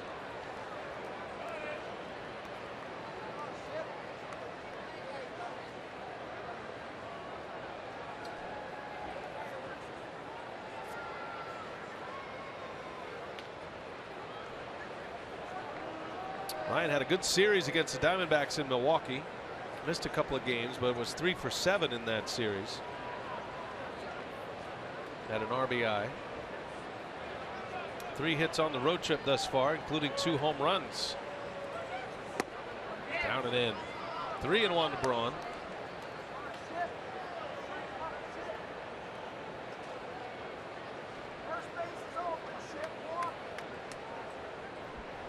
Well, it looks like they'd be just as happy putting Ryan Braun on in this situation. Maybe set up double play. You never know. Got Perez due next. BR at second, tying run there. And Braun takes ball 4. Didn't bite. That'll be a walk. Second of the inning. 6th of the game already for Shipley. And here comes Hernan. Well, since the All-Star break, look who's on this list. You got Braun and Perez, 4th and 5th in the National League, highest batting average since the All-Star break. Joey Votto, Daniel Murphy, the league's leading hitter. Inciarte, and then the 2 Brewers. Yeah. And Perez doing it with some power too. You know what I've noticed about Perez in last month? They've started to pitch him inside because of his really good success going away. I mean, they were pitching him away. He was driving balls up the middle and into right field. Well, all of a sudden, they're starting to pound him inside. And his bat's been quick enough to hit it hard into left. Some home runs to left field. He got a base hit in the left field tonight. At the plate, presented by Wendy's. Perez night at the plate. That's what it's all about, making adjustments, not just throughout the game, but throughout the year. Adjust to how they're pitching you. Walks are stacking up on Braden Shipley. That is his 6th. 2 on, 1 out. Shipley has 11 walks in his first 3 games in the big leagues. 15 2/3 innings. Brewers are trying to make him pay here in the 5th. Down a run. And Perez into right center. Peralta's under it. VR will tag, and he's on his way. And the throw is cut off. Perez flies out to right. Does advance a runner, but there are 2 outs in the inning now. Yeah, had a pretty good pitch to hit, just underneath a little bit. He's given up 11 walks and 16 hits in his 3 starts. So that's a lot of base runners. Almost as many walks as hits. And Shipley was able to get through that start against the Dodgers without allowing a run. Gave up 5 hits and 4 walks, but no runs in 6 innings. I beg your pardon, 5 hits and 1 walk. 2 outs for Carter now, 1st and 3rd with 2 away. Diamondbacks have lost 4 in a row, Rock, and in those 4 games, Diamondbacks pitching in spots like this, 2 outs with a runner in scoring position, allowing an opponent batting average of .472. Wow. Just not able to finish off the inning. 17 hits allowed in 36 at-bats. That stat tells you 2 things. One, that's a ton of base runners with 2 outs in the last 4 games, 36 at-bats. And then to give up 17 hits. Yeah, well, how many hits before there were 2 outs too, right? It's not like that's the only run of the inning. Right. Carter trying to add to that misery. 1st and 3rd, 2 gone. 1 ball, 1 strike. Braun takes off. Ground ball to short. Owings backhands it and throws him out. And the Brewers strand 2 more. Milwaukee's left 7. 2-1 Diamondbacks as we go to the bottom of the 5th.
Chase Field in Phoenix.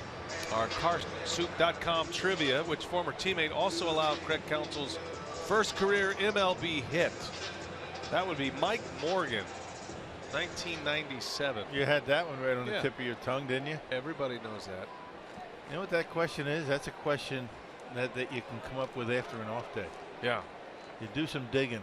That's a question that Dave Trout in the truck was going to make sure that nobody was able to answer. So you feel bad about yourself. He'll soften up tomorrow. Don't worry. Counsell's career, World Series titles with the Diamondbacks and the Marlins. 2 stops with the Brewers. Yeah, and if you knew that the answer to that question, you are a Craig Counsell expert. You're going to be there for the bobblehead day, right? For sure. Braden Shipley, the Diamondbacks pitcher, at the plate. He'll lead off this 5th inning.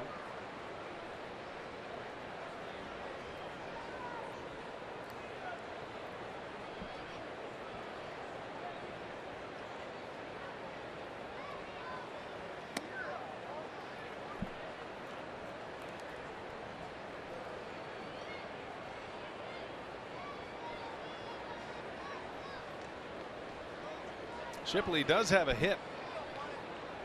Came against the Brewers. He's 1 for 6 now. Yeah, double his first time up in the big leagues.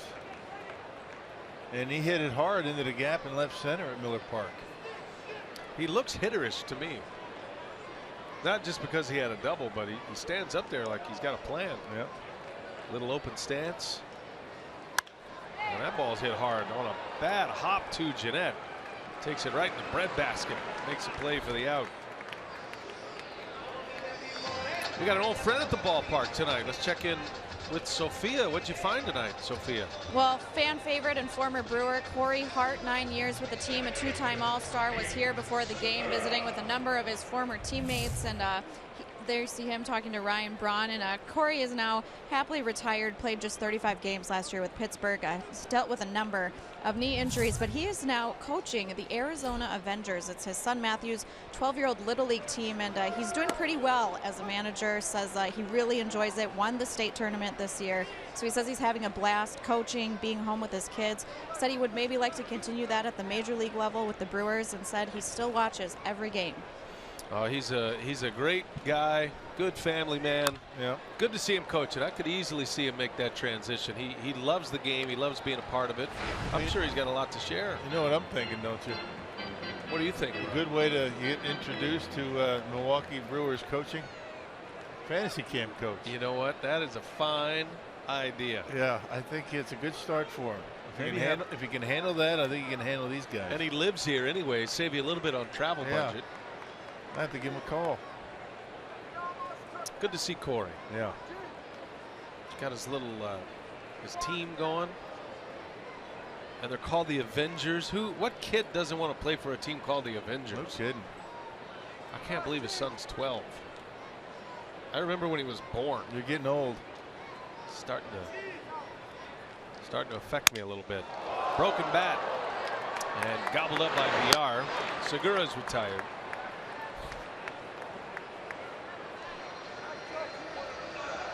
That was a sharp edge on that bat.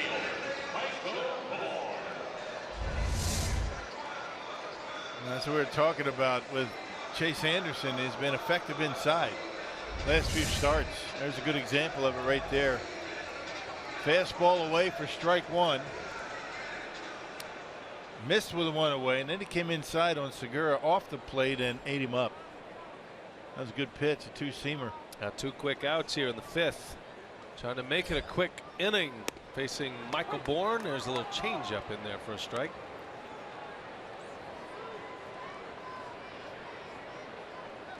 Bourne with a base hit his last time up. Bourne is still on a contract that was signed by the Indians back in 2013. Been released twice since then.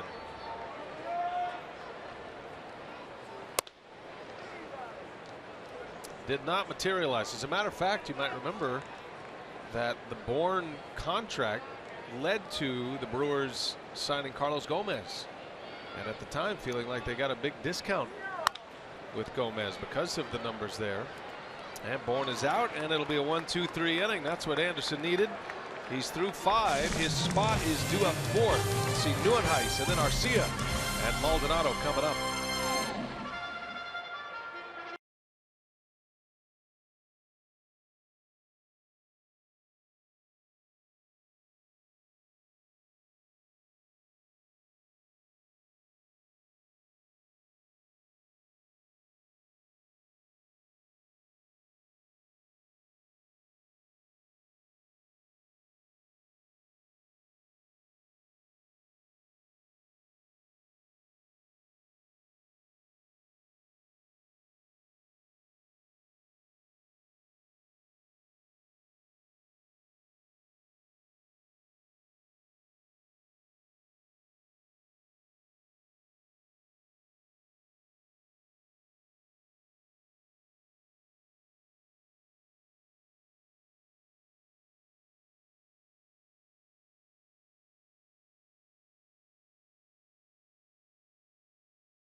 The 6th inning here at Chase Field, and MLB TV Premium, the #1 live streaming sports service, delivers everything you've come to expect and more. Watch every Adam Market game live in HD on over 400 supported devices. Visit Brewers, or I should say MLB.TV for details. Or Brewers.com. I would imagine you get there that way too. Oh yeah, you can get there. You can get anywhere through Brewers.com. You can also get to Fantasy Camp from Brewers.com as well. I do have Corey Hart's phone number, so why don't you fire that off real quick? Let's see if we can get a live reply on the I'm going to leave him alone. He's with his kids. Don't want to be embarrassed. It's rude.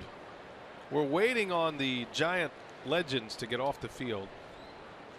It's not easy to maneuver. When you've got heads that size, now you know what I go through. Oh, you beat me to it, partner. Yeah, I knew you were going there. So the fly ball by Neuenhuis. I'm surprised you showed pretty good restraint. You know, I thought you were going to do it earlier.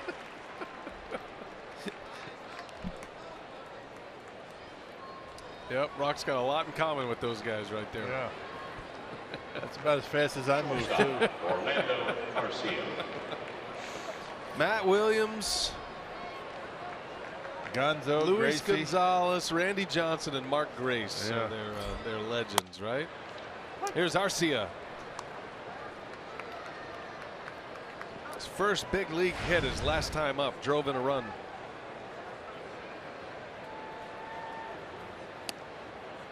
At AAA, Arcia was hitting .267 and had been 0 for 7 until he slapped this one to right field. He's had 2 line drives to the opposite field tonight. And there's another one, a liner right to Segura. Boy, Arcia could easily have 3 hits tonight. That's a good scouting report by Carlos Sabaro, huh? I mean, saying he's going to right field very well. 3 times right on the money, but only 1 hit to show for it. There's a curveball this time. A pitch that a lot of guys are going to try and pull somewhere, but Arcia stays on it, hits it hard, but right at Segura.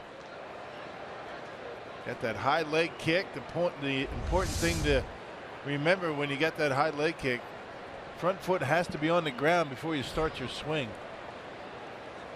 And he did it. Maldonado now with 2 outs.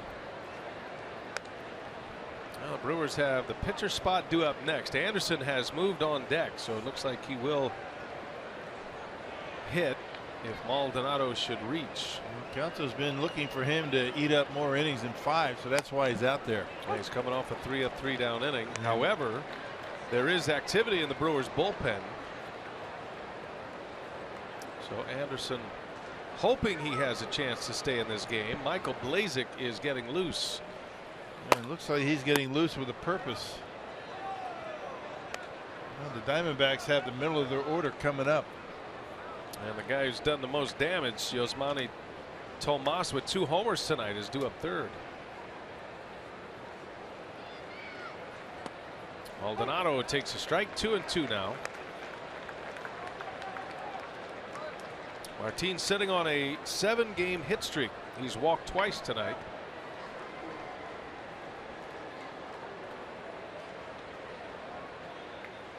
With more playing time, he has swung the bat well. That time takes a called strike 3, and it's a 3-up, 3-down inning for Shipley. We'll see if Anderson returns. We are going to the 6th inning.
And we want to remind you that Hitting for the Cycle, the Brewers Community Foundation's benefit bike ride, is coming up next Saturday, August 13th. The ride includes 4 routes for riders to choose from, all of which begin and end at Miller Park.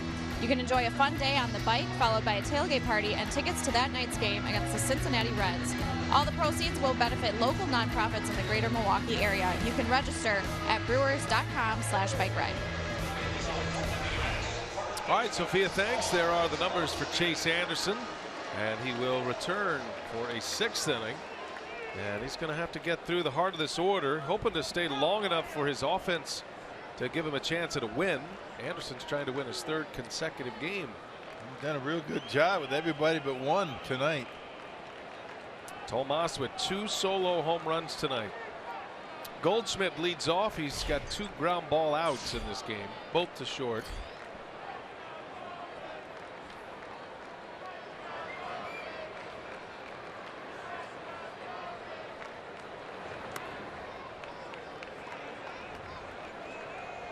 Jan Marinez getting loose for Milwaukee, just in case. Lee Tunnell, the bullpen coach, with him. And Blazek would have come in had Anderson's spot come up in the lineup in the batting order last inning.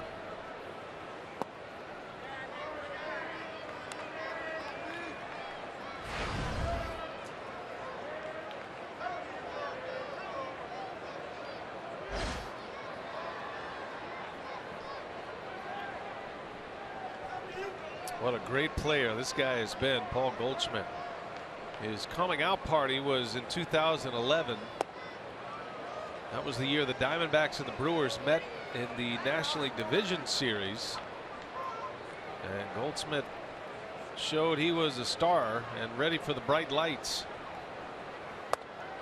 But like the Brewers, the Diamondbacks have not been back since, as Goldschmidt walks.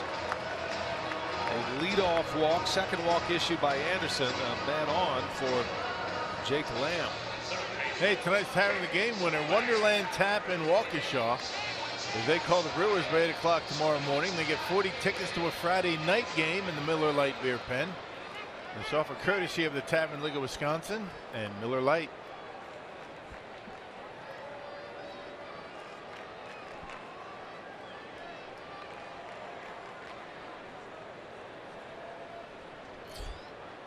Power hitter Jake Lamb at the plate. On the ground, Carter's got it to his feet, throw to second, out there, return throw is in time. Oh, what a play. Wow, a beautiful double play, goes 3-6-3 in and out of the glove of Arcia like a flash. Yeah, that was about a foot away from being a base hit. First and third, nobody out, but a nice play by Carter. Well, he's really got a good, strong, accurate arm to second base on these plays. He doesn't hesitate, and look at the throw by Arcia. I mean, that is quick out of the glove and on its way to first. Heck of a play by Carter. Look at Arcia protecting himself with a bag, and they're able to get Lamb by a step. That was very well done. And Carter has the high stress on that one, not just to field the ground ball, make the throw to second, then he's got to find his way back to the bag while the throw's coming at him. And you really have to force yourself to make that throw and then get back to the bag. A lot of times you'll see a guy get rid of it too quickly while he's heading back to first and throw it away. So you got to be patient with the throw and then get back. Got to make sure the lead runner. Anderson behind 2-0 on Tomas. You can understand why. 2 home runs tonight against Chase. That one is in there for a strike. Little change up.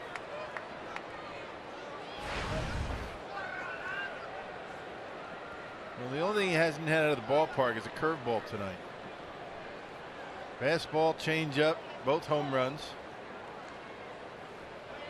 He's in some pretty good company for multi-homer games in Diamondbacks franchise history.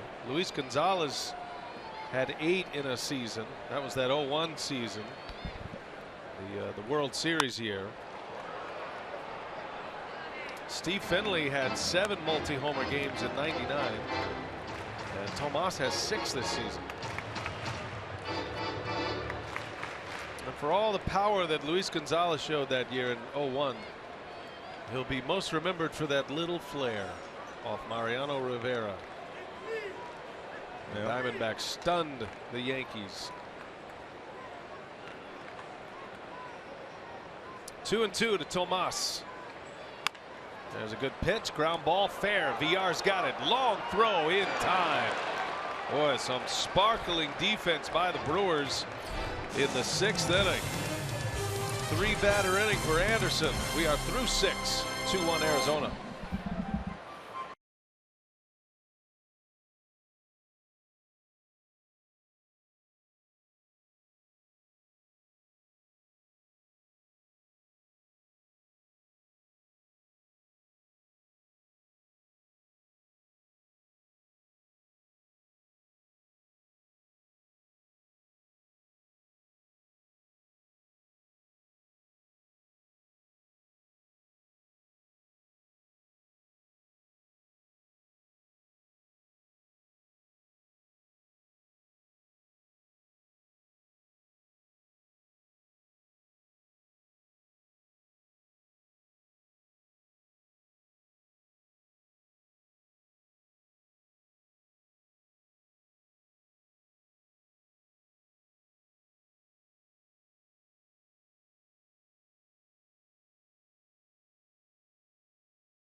Start this 7th inning, 2-1. The Brewers are trailing the Diamondbacks.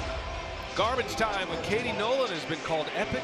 witty and refreshing, and the future of sports TV. Don't miss an all-new episode of the Emmy-winning sensation Katie Nolan. Wednesday at 11 p.m. Central, only on FS1. She does a great job. Appreciate the work that she's doing. Always fun to watch.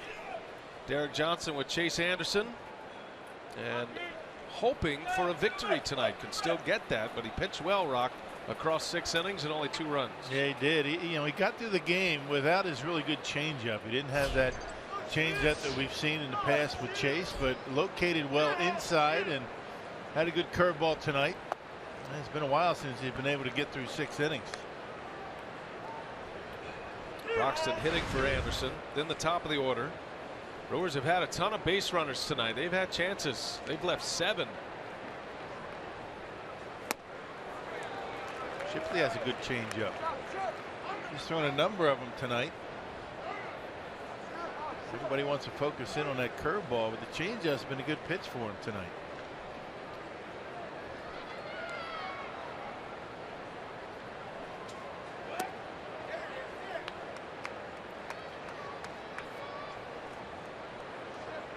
Keon coming to the Brewers from the Pirates this offseason, part of the Jason Rogers deal. And he's hoping to get his sea legs under him. He's been swinging the bat much better lately. And that ball is hit deep into center field. Wow, that is way back. And goodbye. A long home run. Keon Broxton ties this game at 2 on an absolute bomb into center field. His 3rd home run in the big leagues. Weighted back nicely right there on an off-speed pitch. Sometimes you impress even yourself. It looked like the reaction from Broxton, thinking, wow, that ball was hit pretty well. Check it out. Changeup. We're talking about how many changeups that Shipley's thrown tonight. Waiting back nicely, a little bit out on his front foot, but able to keep the bat back and knocks it out of here.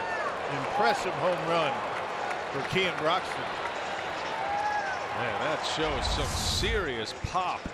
And it's going to chase the Diamondback starter in his home debut. He's out. Broxton homers to tie it.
Home run, you hang out with the home run hitter, right?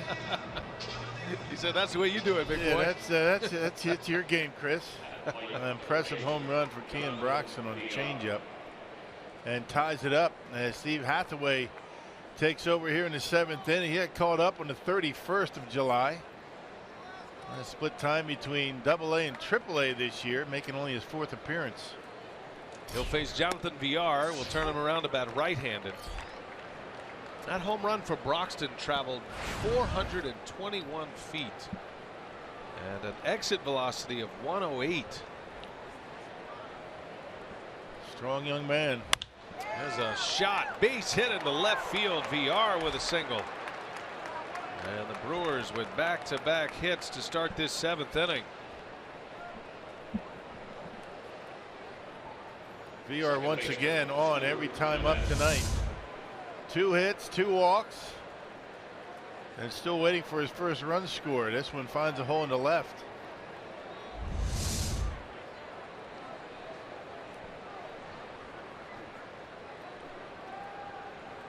Here's Jeanette now. Scooter's 0 for 3. Couple of flyouts to center. And on the first pitch, double play ball. Segura to Owings over to Goldschmidt. And that wipes out VR's single. It'll go as a 4-6-3 double play. 2 outs here in the 7th. Yeah, second double play turn by the Diamondbacks. And that was about as easy as it gets.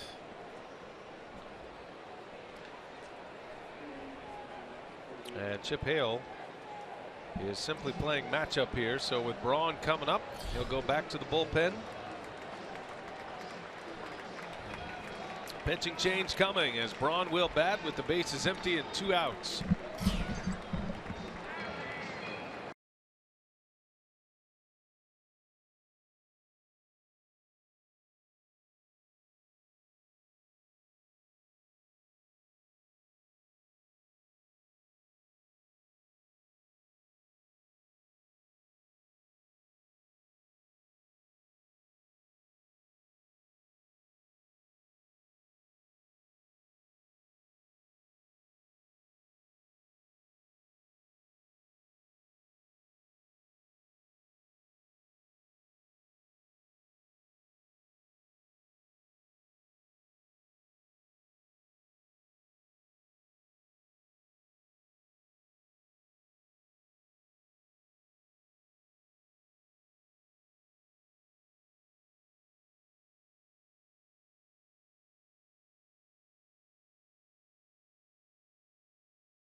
For the Diamondbacks in a 2-2 game now. Former Diamondbacks farmhand Keon Broxton with a home run to tie it. And here's Randall Delgado with 2 away. Yeah, much different. Look at the splits. Right-handers at 250 batting average. Lefties over 300. Appearance number 49 for Delgado.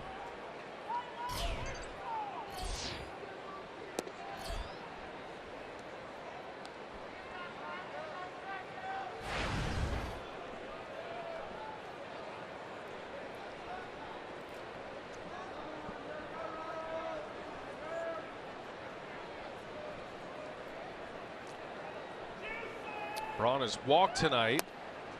Bounced into a double play in the 3rd inning. First at bat, he reached on a fielder's choice. Trying to make it 3 straight games with a home run.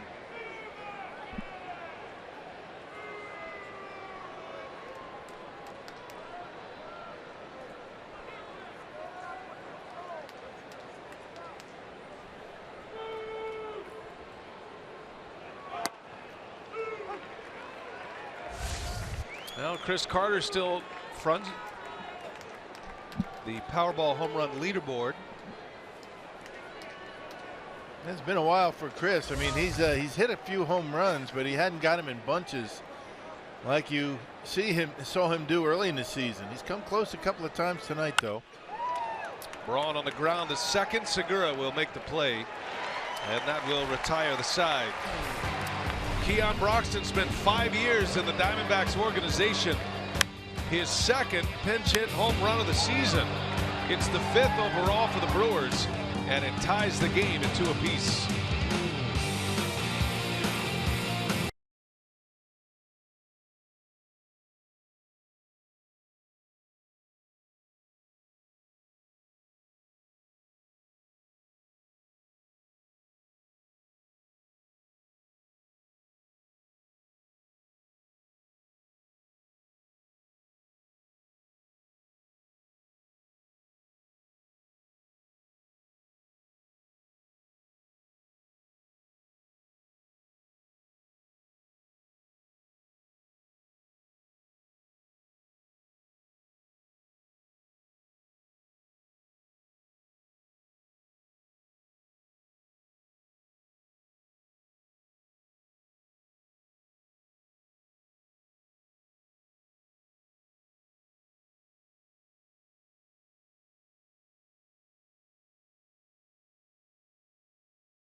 Arizona at Chase Field, we are all tied up at 2 thanks to Keon Broxton's pinch hit home run. Let's take a look at Isan Diaz, shortstop for the Wisconsin Timber Rattlers. He was acquired in the offseason trade for Gene Segura, number 10 prospect for the Crew. You see what he's done in his last 3 games with the Timber Rattlers, a .454 average, a home run, 4 RBIs, and this season it's been very productive, a .275 average, 16 home runs, and nearly 70 RBIs. So he's been producing at a very high level for Matt Erickson and the Wisconsin Timber Rattlers. Now that was a nice pickup for the Brewers. They wanted to make sure they got the prospect in return to make it a 3-for-2 trade. As you see, Michael Blazek on the pitch, all tied at 2 now as we go to the bottom of the 7th.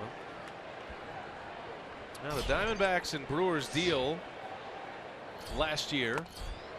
Segura was obviously a big piece for Arizona to acquire, and the Brewers wanted to make way for Arcia to begin with, and the Brewers needed starting pitching, so they got Chase Anderson in return. And then there were the next level of players, the Aaron Hill for Tyler Wagner. So the Diamondbacks got a young starting pitcher, and the Brewers got something they needed, which was a veteran infielder. With all of the youth the Brewers had, they wanted somebody who could help stabilize the clubhouse.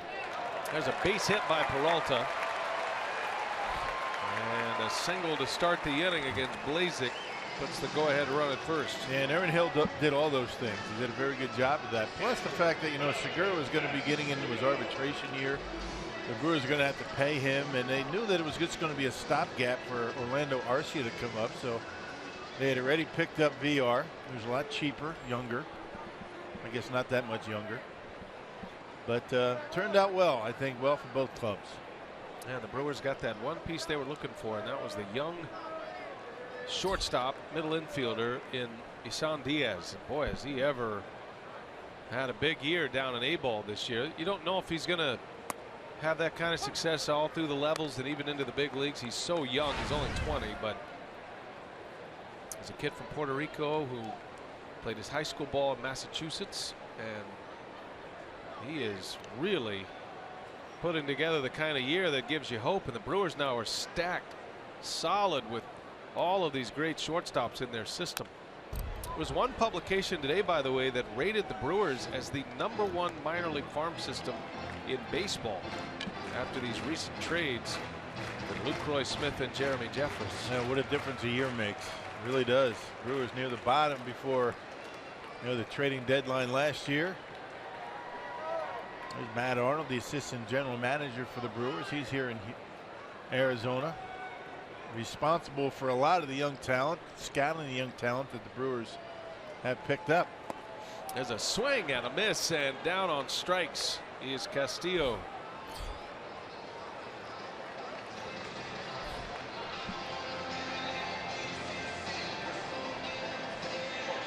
Now the publication MLBpipeline.com has these players in the Brewers minor league system. Here's the top 6. Arcia is now in the big leagues. Brinson is going off in AAA right now. Yes, he's been there 3 days, and he's put up monster numbers already. Had a 4-for-4 game, hit a grand slam.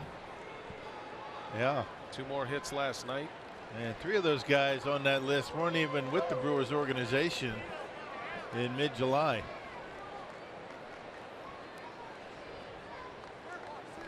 Now the Brewers got a former first-round draft pick from the Giants. Matter of fact, of the 4 players they acquired, 3 of them are former first-round picks, Brinson being one of them. Yeah, actually 2 of them weren't with the team in July. The other one, Corey Ray, was drafted this June. Things turn around quickly for this club, and that's what the Brewers said they were going to do. And so the list again, you see Brinson at AAA now. Corey Ray, the kid out of Louisville that the Brewers made as their 5th pick in the first round, went straight to Brevard County, which is an advanced high A. Hader and Ortiz coming from the Rangers. Luis Ortiz, 20-year-old at the AA level. That is on the edge. A strike. 0-2 the count on Owings. And again, those young guys that the Brewers picked up didn't come cheap. And that's the situation that the organization is in. They're looking, 2-3 years down the road, and they got what they wanted. By the way, Lucroy hit his first Rangers home run yesterday as they beat the Orioles. Jeffress pitched in the game as well. Had a scoreless inning. Swing and a miss. Down he goes on strikes. Blazek with that slider picks up back-to-back Ks. In case you missed it, Wednesday, Lewis Brinson. It's a little grainy in the AAA video, but that was a grand slam for the Sky Sox. And look at his 3 games so far. Welcome to the organization. He is a big man. 6'5 plus. Lewis Brinson is 8 for 13. 7 RBIs already in 3 games. Amazing, huh? Some kind of talented. Question is, when do we get to see him in the major league level? You got to think we're going to see him this year. September? I would imagine. We'll see. Derek Johnson's out for a quick scouting report. The Diamondbacks have announced their pinch hitter, Ricky Weeks, the former Brewer. There's a guy who knows a thing or two about being a high draft pick and a top prospect. Once the Brewers' number 2 overall pick in the country. Right behind Delman Young.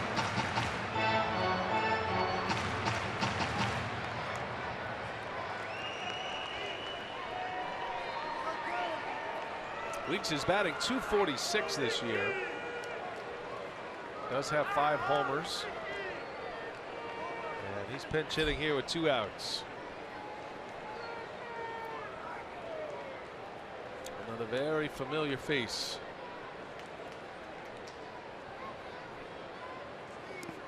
And the batting stance, it hasn't changed much over the years.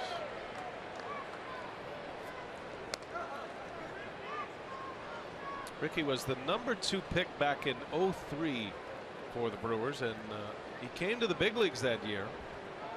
Then went back down, had a full season in the minor leagues, returned in '05, and that was that wave of Weeks and Fielder. Prince made it to the big leagues in '05. Corey Hart, J.J. Hardy. Ryan Braun would come 2 years after that in '07. And that was the nucleus that sent the Brewers to the postseason in '08 and then once again in 2011. And it's exactly what the Brewers are trying to do again. Bring a whole crop up and become a contender once again.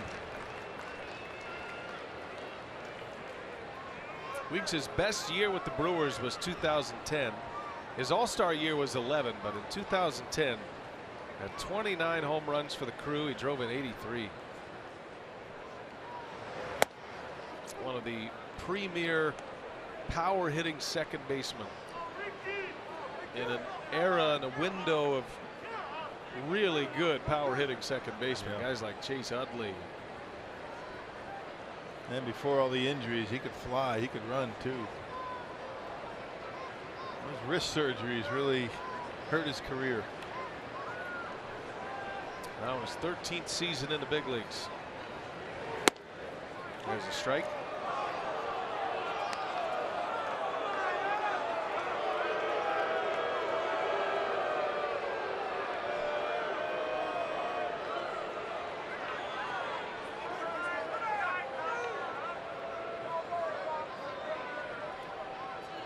Got the edge. 2-2 on Weeks. Runner at first with 2 outs, all tied at 2 here in the 7th. Boy, missed with a fastball, not by much. Yeah, that one pretty close. How many close pitches are you going to take, right? That's the question. Do you leave it up to the umpire? Looked like Ricky's career was over last year. Signed a free agent deal with the Mariners. They released him in June. Didn't pick back up with another club last year, and then the Diamondbacks signed him this offseason, and he's been able to hang in there. Runner goes, bouncing ball, foul. Great play by the Ari, man. It's a foul ball, but that is some kind of play by Jonathan. Is that VR. amazing or what? That's that was about a foot foul.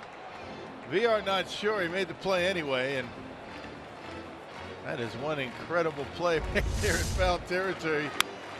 That's about as good a play as you ever see in foul territory right there. I mean, you can't do it any better. No. About a yard foul, 3 feet, and Ricky Weeks, he was making the turn. I'm not sure what he was thinking, but that guy's something else right He there. had a double. By the way, that is not reviewable if you're wondering. So it was called foul and it remains foul. Full count now with 2 outs. Check on the runner at first.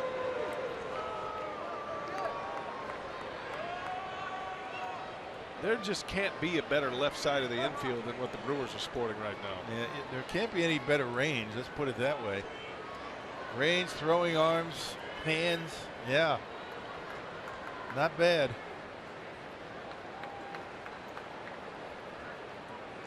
Runner takes off. 3-2 pitch right to Arcia. He'll wind it up. Easy cheese over to first, and Weeks is retired. And we're still tied at 2. We go to the 8th inning in Arizona.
Milwaukee Brewers baseball on Fox Sports Wisconsin is brought to you by Miller Lite, the original light Pilsner. Cheers, it's Miller time. Downtown Phoenix, Chase Field, and our buddy, he's here every year. He's got the best lid in the building. True blue Brewer fan right there. Got his Packers gear on. That's a homemade hat, Rock. It's a good one. Miller Lite, what's on tap? Matt Garza, Patrick Corbin, tomorrow's starters. Will be on the air at 6:30 in Milwaukee, Central Time Zone.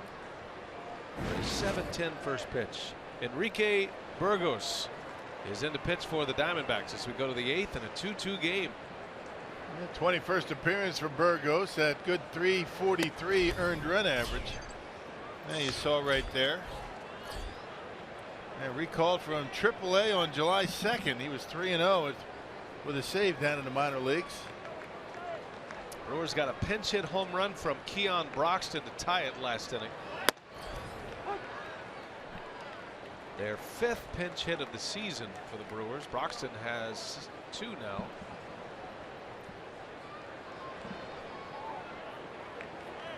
And it was no cheap home run. He hit one out there 421 feet in the center field. That was the last pitch that starter Braden Shipley threw in this game. He'll factor as a no decision in this one. That's the way his first start against Milwaukee ended. Yeah, that's right. He hit pitch number 101. He gave up a home run to Maldonado back in Milwaukee. Got pulled. And then tonight, pitch number 102 to Keon Broxton, a home run, and he was taken out as well. Symmetry.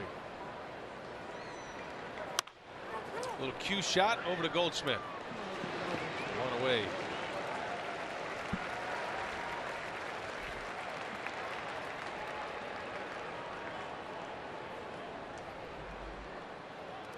First baseman Chris Carter. There's Chris Carter now.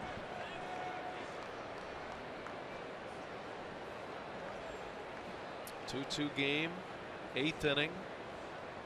Carter is 0 for 3. He's hit 2 long fly ball outs. Deep center and just in front of the wall in right field his last, checking his second time up.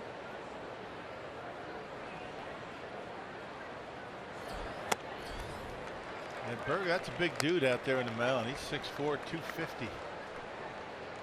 Throws in the mid-90s.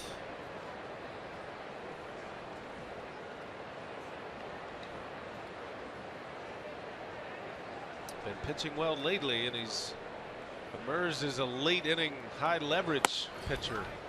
Diamondbacks are searching. He's from Panama.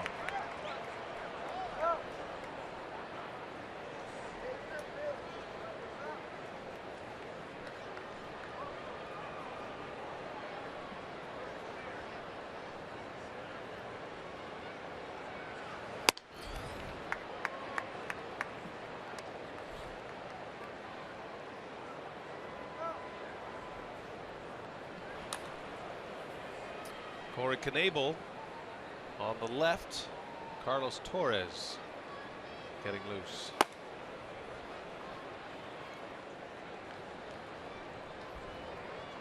One ball, 2 strikes. 2-2 now. Diamondbacks traded away 2 of their late inning relievers. Brad Ziegler was traded to Boston. And just to make that AL East rivalry more interesting, they traded Tyler Clippard to New York.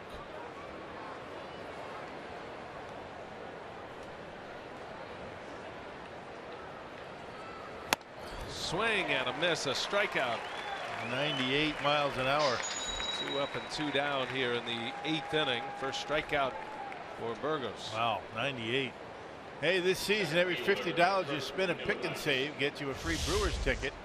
All you have to do is use your Fresh Perks card at Pick and Save between now and August 25th, and you'll get a this special offer. Visit pickandsave.com/Brewers to learn more. 2 gone. Here's Neuenhuis. 0 for 2 of the walk tonight. Has a stolen base. Big swing, another power fastball at 96.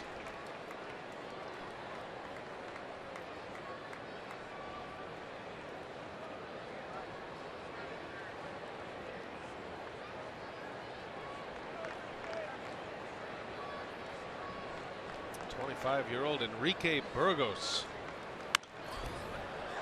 bringing the heat. Not messing around. I mean, standing tall up there, throwing over the top and bringing it in the upper 90s.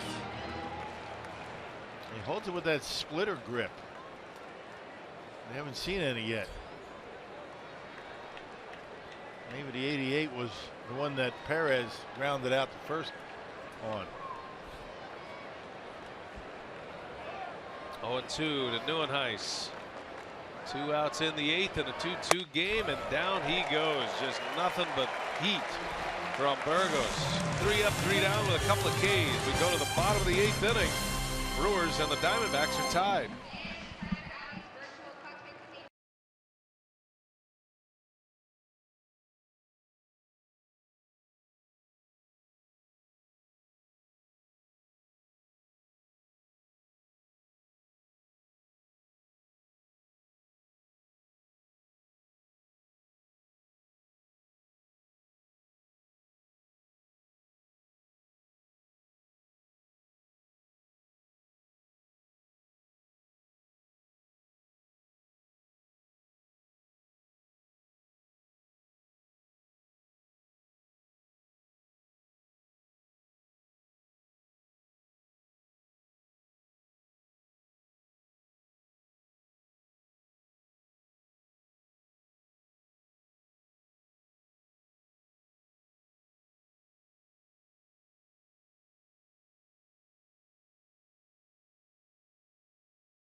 very mild here today. Cool front blew in. It was only 97 in Phoenix today. Rained a little bit.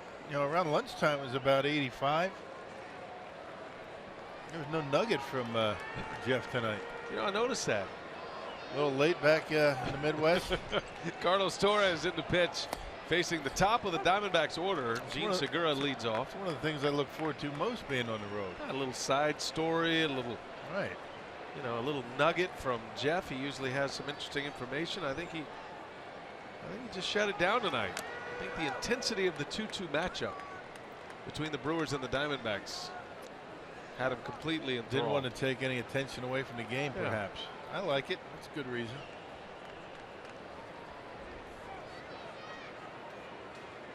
Burning that midnight oil tonight back in our Fox Sports Wisconsin studios. Thanks for staying up late with us on this trip, this West Coast road trip. Started in San Diego. Brewers dropped 2 out of 3 there. And trying to turn this into a winning road trip with success here in Phoenix. As Segura chases one, gets away from Maldonado. And Segura's going to reach. A strikeout for Torres, but a wild pitch will have Segura at first base. Yeah, you got a base stealer out at first base. That's a big mistake by Maldonado. Check out the pitch. Normally he's going to be able to block that, not able to square it up. And the very speed of Gene Segura, after a swing and a miss on a strike 3, reaches first.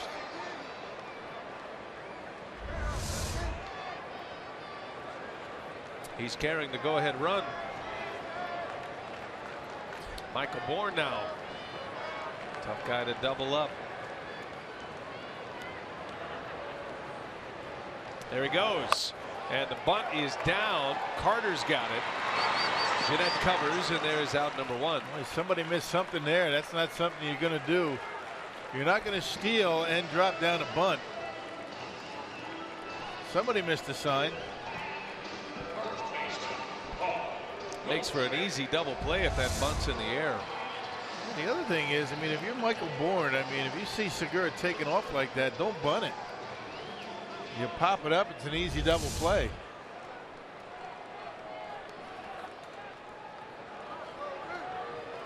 Well, they're going to walk Goldschmidt here with a base open at first.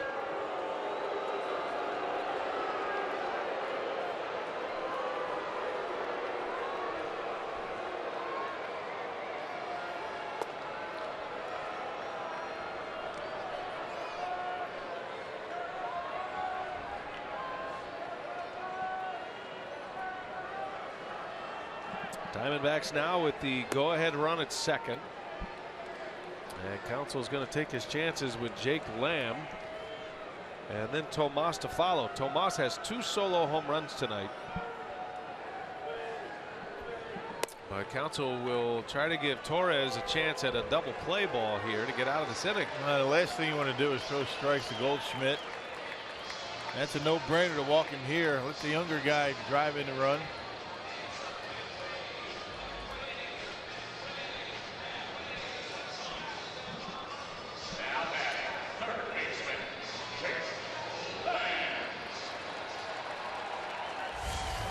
Jake Lamb last year just 6 home runs. He's hit 23 this season. Had a breakout year with the long ball. Lamb is currently 7th in the league in homers, and he's inside the top 10 in RBIs as well with 69. And he, because of Goldschmidt, gets a lot of at-bats with men on base in this scenario when Goldschmidt is walked or pitched around.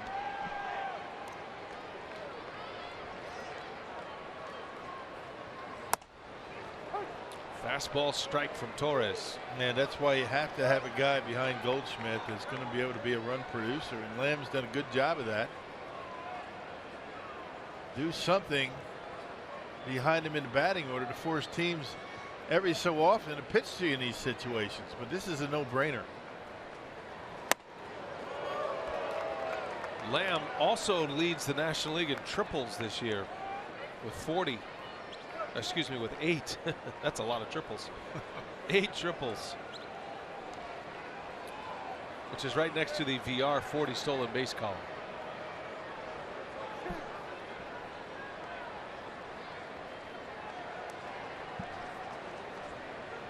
1 strike. Down and in again. 2-1 it goes. And a good cutter from Carlos Torres.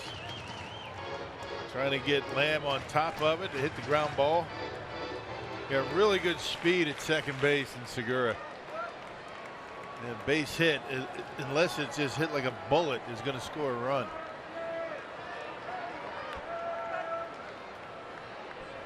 Well, Diamondbacks have lost all 3 games on this homestand, all coming to the Washington Nationals. Just 4 for 22 with the runners in scoring position on this homestand. 7 strikeouts. 0 for 1 today.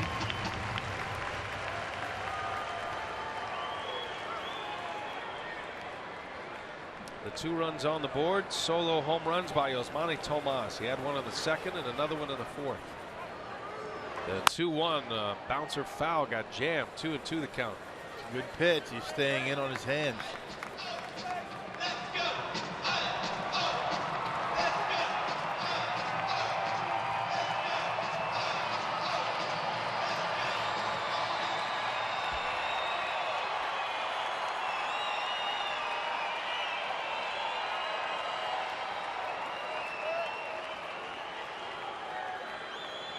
Goldschmidt intentionally walked. Inning started with a strikeout, but a wild pitch that put Segura on base. 2 on, 1 out. And Lamb to third. Villar's got it, goes to second. Oh, Arcia makes the catch. What a pick by Carter. Man, that's a heck of a play over there at short. Well, it looked like that ball might end up in the right field. Not only does he grab it, but he has the body control to be able to get the foot on the bag and get the out at second base. Check this out. This is a bullet. Bad throw by Villar. Check this out. That's a nice play by Arcia and almost gets the double play. That was a heck of a play by Carter. That saves a run right there. Wow, what a pick. Now, if Villar has to do it over again, you wonder if he'd go to third, take the lead out and have a chance to throw across the diamond. Lamb runs well. Yeah, go third to first, but if he makes a good throw, they're going to turn the double play. Well, it's going to set the stage here for Tomas. Lamb reaches on the fielder's choice. That put out goes 5-6 at second base. And Tomas is up there with runners at the corners in the bottom of the 8th.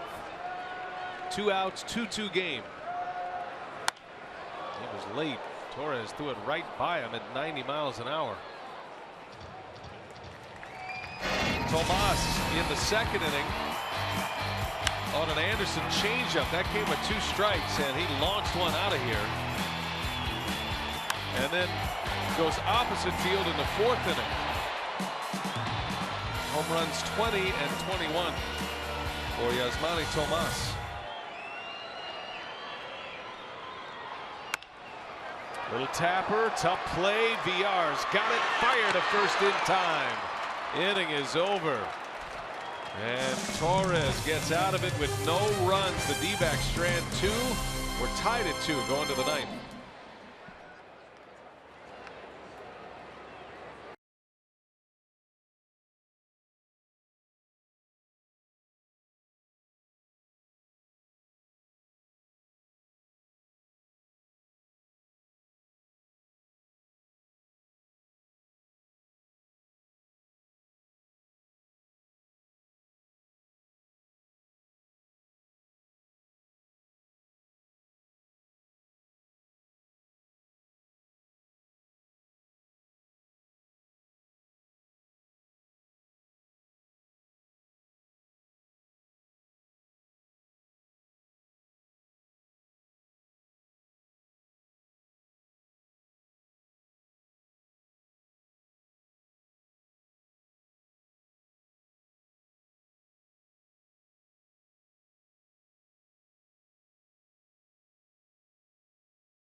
Tonight's game presented by Potawatomi Hotel and Casino. Indoors tonight in Phoenix, Arizona, and we're all tied at 2 as we go to the 9th inning. Keon Broxton hit a pinch hit leadoff home run in the 7th inning to tie this game. And here is the new Diamondbacks closer, Jake Barrett, local product out of Arizona State, and he is on the mound in a 2-2 game as the Brewers try to score and take the lead in this 9th inning with Arcia leading off. First big league hit of his career for Arcia, and it produced a run, the first run of the game for the Brewers. That came back in the 4th inning. And he's hit the ball on the line all 3 times at the plate, and all to the opposite field. Yeah, it looks good and comfortable up there at the plate. And the closer for the Diamondbacks, I mean, it's the 3rd different closer that they've announced. Ziegler, Clippard both traded, and now it's Barrett. He's got 3 saves.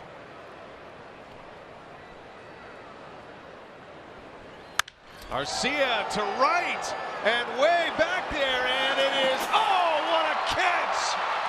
Peralta robs Arcia again. I don't think it had the legs to get out, but it certainly would have been off the top of the wall.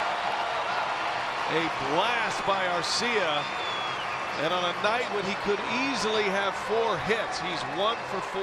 Yeah, one of the big differences between the minor leagues and the big leagues defense, and good defense has cost him 3 hits tonight. Put a charge into this one into right field, and look at Peralta going back. That's a heck of a catch.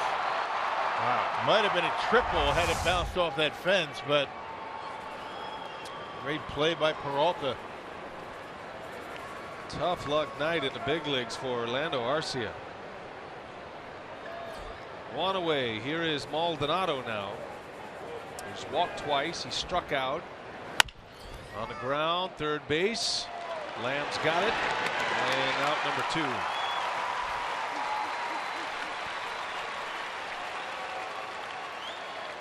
Back to this play by Peralta in right field. Yeah, kind of spun himself around a little bit, but able to make the recovery.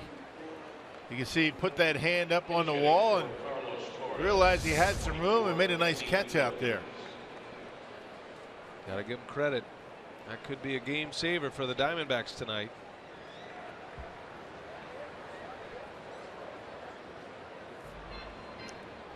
Got a quick scouting report coming here. The Brewers have announced Andy Wilkins as their pinch hitter. Mike Butcher, the pitching coach, is out.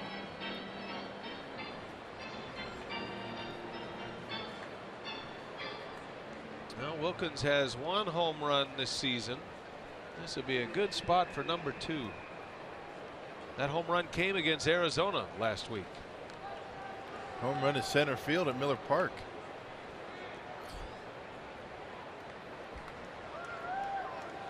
That was Andy Wilkins' first career homer. One he'll never forget. Hit it off Dominic Leone.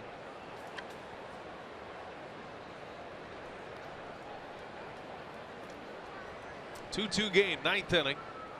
2 outs in the inning. Wilkins slashes one foul and out of play.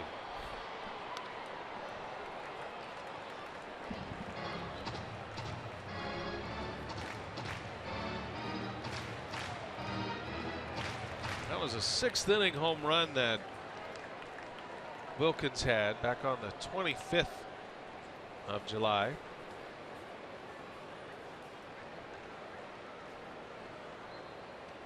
He'd love to add another one to it.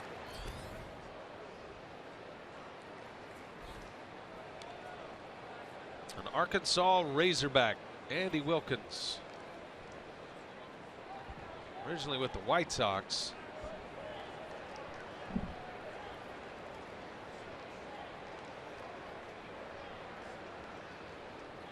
His 2nd chance in the big leagues.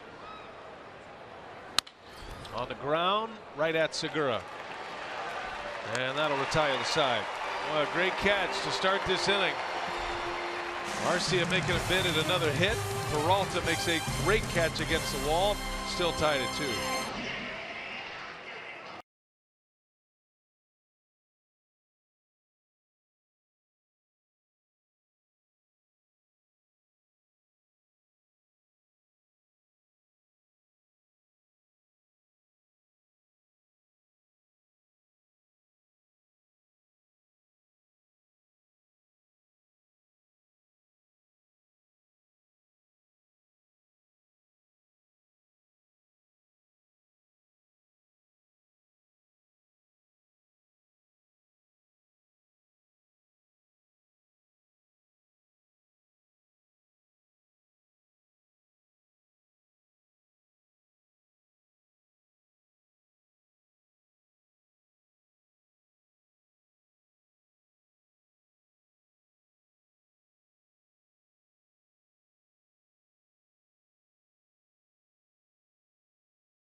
All tied at 2 thanks to that man, Keon Broxton, with a pinch hit home run in the 7th inning.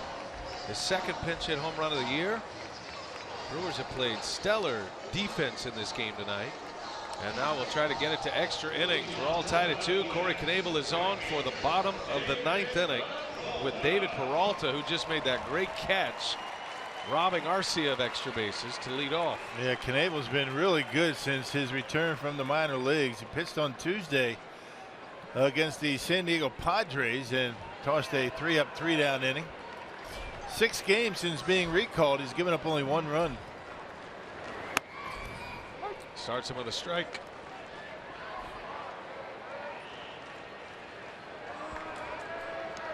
Seen a little bit of everything tonight. We've seen the long ball, 3 home runs in the game. First major league hit for Orlando Arcia. And while I'm sure he'll be pleased about that, can't be pleased with the other 3 line drive outs. Brewers have played tight defensively. That includes Carter over at first base. Bouncing ball, shift is on. Arcia is right there. And there's out number 1.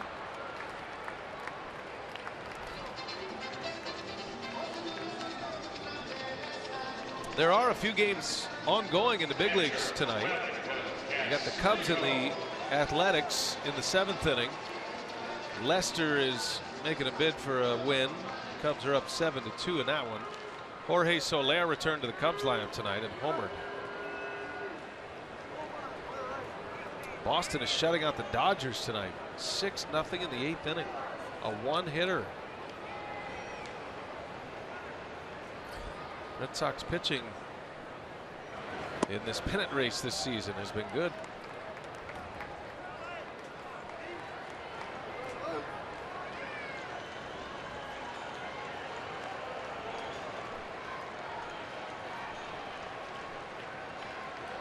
Wellington Castillo facing Knebel. This is down and away.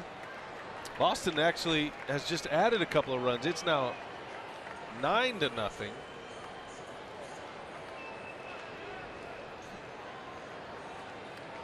That's a tight race in the East. Stephen Wright has 7 one-hit innings going with 8 punch-outs, the knuckleballer.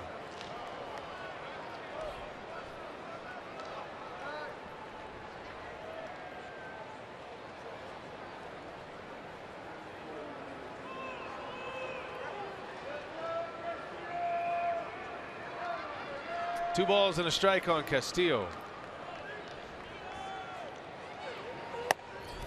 You can just look at the statistics and know if a team has a knuckleballer. Is that right? And look at the Boston Red Sox. Right. 35 pass balls. I don't think there should be a pass ball when a knuckleballer's on the mound. Toronto 20. So it's not fair. Center field, ranging over Neuenhuis. He lays out and he makes the catch. Kirk Neuenhuis with a diving catch in center field for out number 2. There's been some stellar defense on both sides tonight, particularly outfield play. That was a beauty right there. That ball gets by him. You figure Castillo's going to be at least in the third base. Look at this ball hooking away from him. When that ball was first hit, it looked like it was going to be an easy catch, but it kept hooking away from him and able to grab it right before it hits the ground. He's able to hold on. Heck of a play. Yeah, I think if that gets by him, Castillo is going to be able to run for a while. Instead, it's an out. Knebel behind 3-1 gets the second out of the inning. Here's Chris Owings now. 2 gone, 9th inning. 2-2 game and a big bender in there for a strike. Yeah, the neutralizer right there. He's got the big fastball, but he's able to throw that for strikes. That's when he becomes unhittable.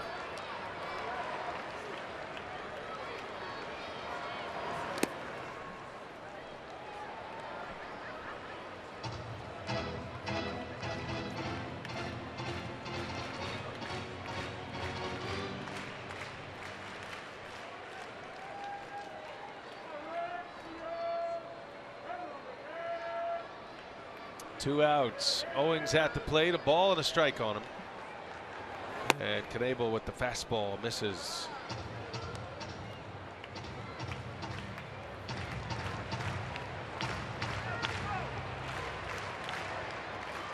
If the Brewers do get this one to the 10th inning, have the top of the order coming up. Villar, Jeanette, and Braun. There's a strike. I wonder why a guy would take that pitch. I mean, 2-1, 2 outs, 9th inning, right down the middle, and he took it. That's what you work hard to get a count in a pitch like that. I mean, do you want to win the game or don't you? You just take that pitch. It's a fastball. I don't know. 2-2. Curveball, line foul.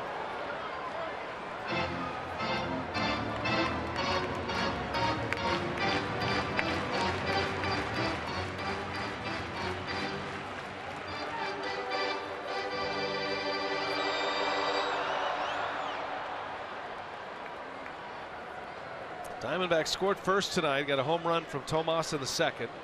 Brewers tied it in the fourth on an RBI single by Arcia, his first big league hit and RBI. Tomas homered again in the bottom of the fourth, and then Broxton tied it with a long ball in the seventh. And now Knebel, fastball in there, called strike 3, 3 up and 3 down. And we're headed to extra innings in Phoenix tonight. Great defense in this game. Nieuwenhuis lays out, makes the play, makes it a 1-2-3 inning, and Knebel tips his hat to a center fielder.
Beef jerky all season long. Jack Link's beef jerky. Feed your wild side. And the Brewers are glad to be in extra innings. And a comeback tonight. Broxton's home run in the seventh tied it. If you're just picking us up, we head to the top of the 10th inning in our game summary. Big night for Orlando Arcia. Could easily have 4 hits. He's hit the ball hard 4 times, but finally got one to show for it. An RBI single in the 4th inning, the first Brewers run of the game. Tomas in the 4th homered, his second of the game. That made it 2-1 Arizona. And then Broxton pinch hitting, got himself in a 2-1 count and did not miss the changeup. 420+ foot home run for Broxton. And we're all tied at 2 as we head to the 10th. Daniel Hudson is the new pitcher, Rock. Yeah, having a rough time of it, isn't he? My 46th appearance, earned run average over 7. And the Brewers have the top of the order coming up. Daniel Hudson's first 30 games, he allowed just 5 runs. In his last 15, he's given up 31 runs. And it's been about that way for the Diamondbacks bullpen as a whole. Tonight they've been good, though. Yeah. Now Hudson's given up runs in 10 of his last 15 games. The Brewers are hoping that is 11 of 16. A little surprising Barrett's not back out. I know he's their closer and it'd be across multiple innings, but he had a 7-pitch inning in the 9th. Chip Hale is blowing through that bullpen. Used 5 of them now. Hale played matchup in the 7th inning. Used 2 relievers there.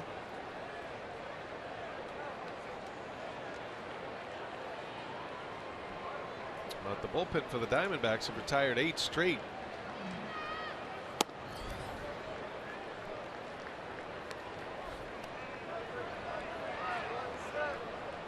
VR tonight has been on 4 times, 2 hits, 2 walks, has a stolen base, started the game with a double, single his last time up. That was as a right-handed batter. And a big swing and a miss, 3-2 the count. Pretty good fastball that time.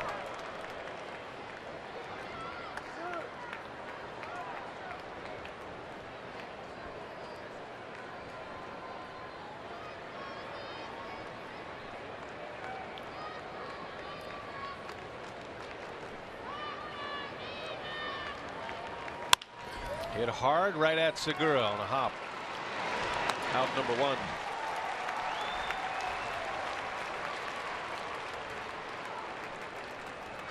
Gonna bring up Jeanette. And Daniel Hudson back in 2011 was 16-12 for the Diamondbacks. Earned run average of about 3.5. Nothing close since. Pitched in a divisional series against Milwaukee. Yeah, made a start against the Brewers. Brewers beat him. Hit him hard, 5 runs.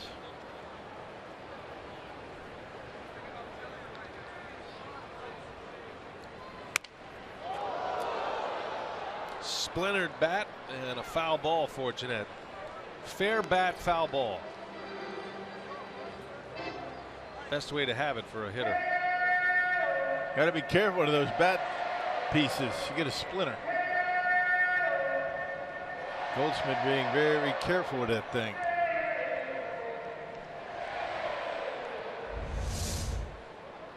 Right off the end of the bat. It's got some serious sink on it, right? So Scooter will have a new bat. Hopefully it's got a memory in it. No balls and a strike. Hudson coming back from 2 Tommy John surgeries. Made it back in 2014. Last year was his first full season since the 2 Tommy John procedures.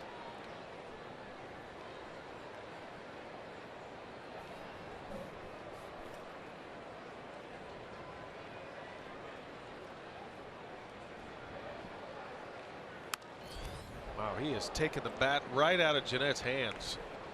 Hard to believe a guy who has had 2 Tommy John surgeries has come back throwing 96 miles an hour. Yeah, pitch up and in on Scooter.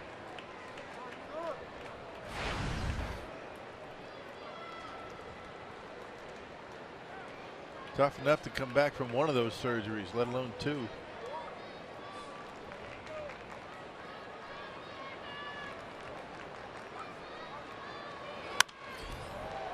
He's got Jeanette in swing mode.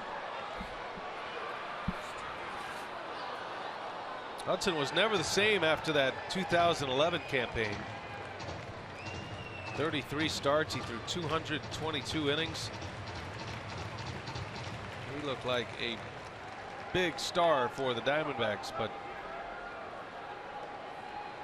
injured the next year. That was his first Tommy John, that came back, had another one done. Finally back last year as a reliever.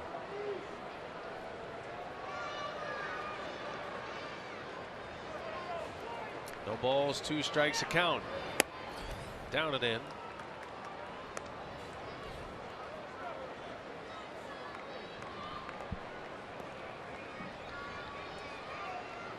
homegrown product.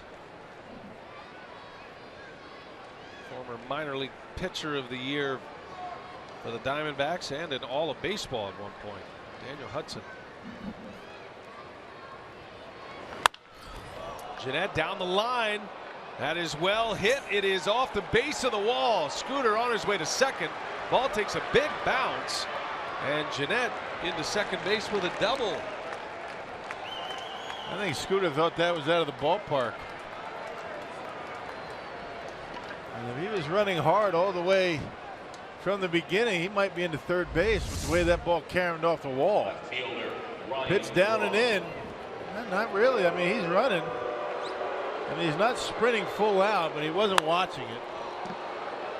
And watch the way this ball carries off the wall. Gets away from Peralta. Scooter has to hold up into second base.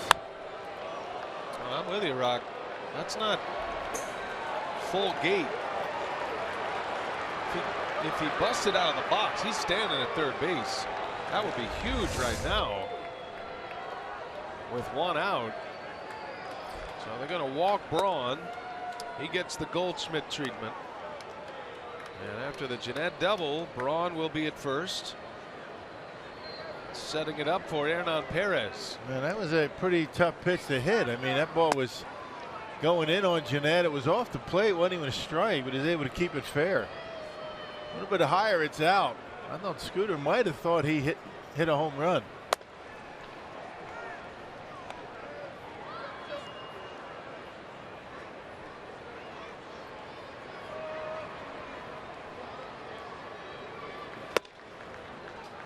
So Hudson with the intentional pass, 2 on. The Brewers a chance to strike here in the 10th inning. Hernan Perez, who has been among the hottest Brewer hitters lately.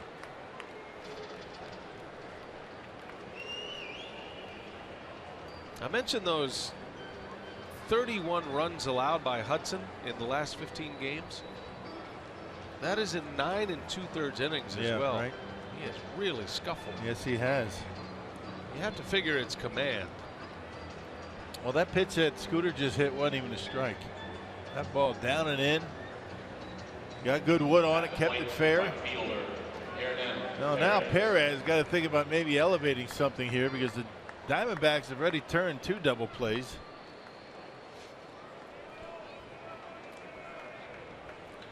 Now Perez in a big spot. Brewers a chance to take the lead in the 10th inning. Hernan hitting in the cleanup spot lately for Milwaukee.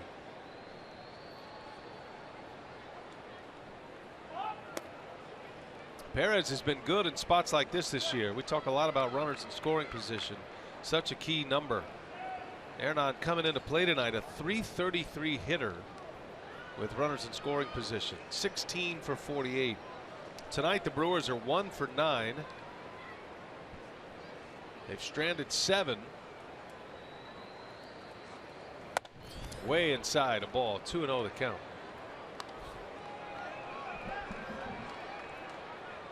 You're in the driver's seat right now. You look for a pitch in a certain spot, put a good swing on it.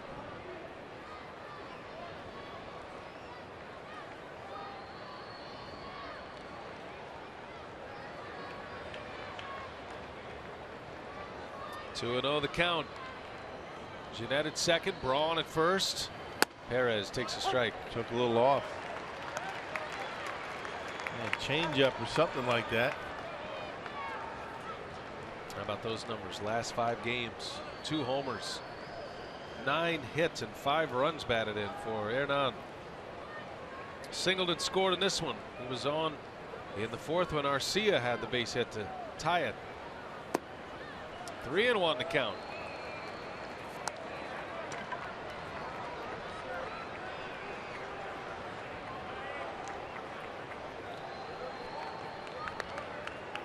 Chris Carter due next. Brewers would love to get him an at-bat with men on base.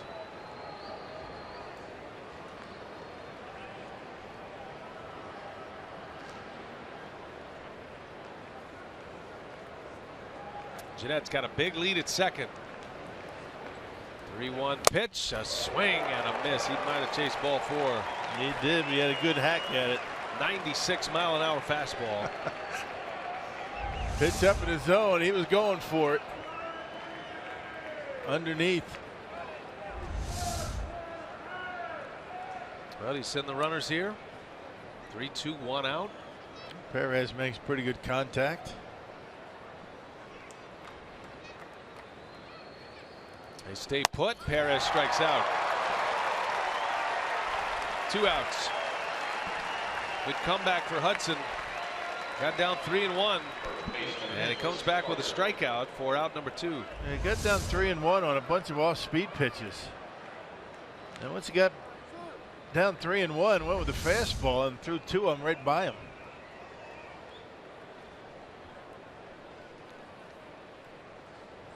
Well, here is Carter now. 2 outs. Brewers are looking for a big hit. Now 1 for 10 with runners in scoring position.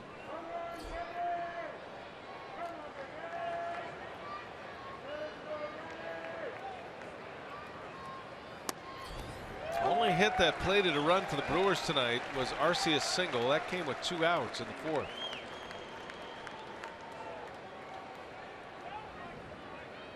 Carter is 0 for 4.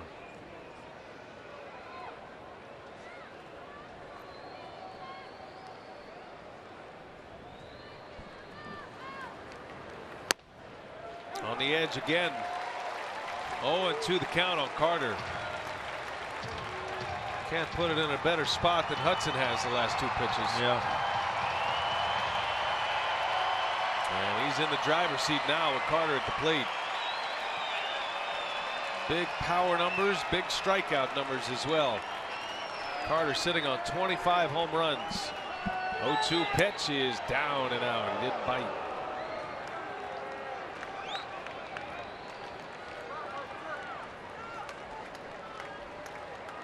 He's just looking for one mistake here. They hang that breaking pitch and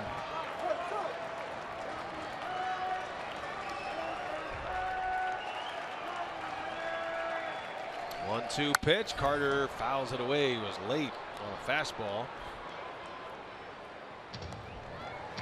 not the location Hudson was looking for, right down the middle.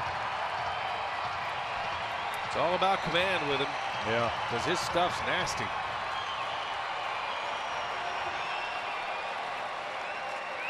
Pitchers who have had the Tommy John procedure, they always say that the feel and the command are the hardest things to get back.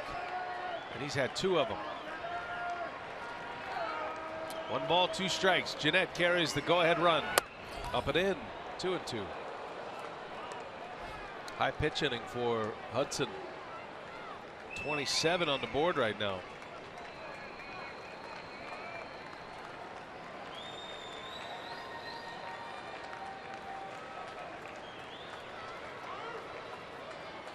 See what he has in mind. 2-2. And down he goes. Brewers strand 2 more. Back-to-back strikeouts with runners at first and second to end the inning.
Brewers and Diamondbacks still tied at 2 here in the 10th. Tyler Thornburg coming on now, and before the game, Craig Counsell was asked about his closer situation with the departure of Jeremy Jeffress, and he said certainly Tyler will continue to get the high leverage innings, but he said he was not ready to designate a specific closer. He said just like he had when JJ and Will Smith were here, he said we're going to continue to use Thornburg in the high leverage innings, whether that's in the 8th or the 9th or in extra innings like now. And so he said it's similar to when Jeremy Jeffress was down a day, everybody bumps up a spot. So he said certainly he's done a great job, picked up his 3rd save of the season on Tuesday, and they'll just continue to go matchups in the back end of their bullpen. Yeah, that's what you're kind of where you're at right now. When you got Jeffress, Smith are no longer with the ball club, so you got to mix and match, and you got to make up stuff from time to time. So Tyler Thornburg, the Brewers' quote-unquote closer, is here in a tie game in the 10th inning. Phil Goslin will bat for Arizona. Diamondbacks in their 9th spot in the batting order. And in the top after that, you'll have Segura, then Bourne. If anybody gets on, Paul Goldschmidt will bat in this 10th inning. Brewers had a great opportunity to score in the 10th. After the double by Jeanette, 2 on 1 out, back-to-back strikeouts to end it. And that pretty much sums up the Brewers' year offensively. Yep. A lot of opportunities, a lot of pitches, but little production. 2-1 to Goslin. In the air to right. Sounded good, but playable. And Perez for the out. One away. Well, Thornburg has been outstanding. I mean, all season long he's had a bad outing here and there, but who doesn't? Fastball, the curve, the changeup, all plus pitches. And now he's got the top of this Diamondbacks order to deal with.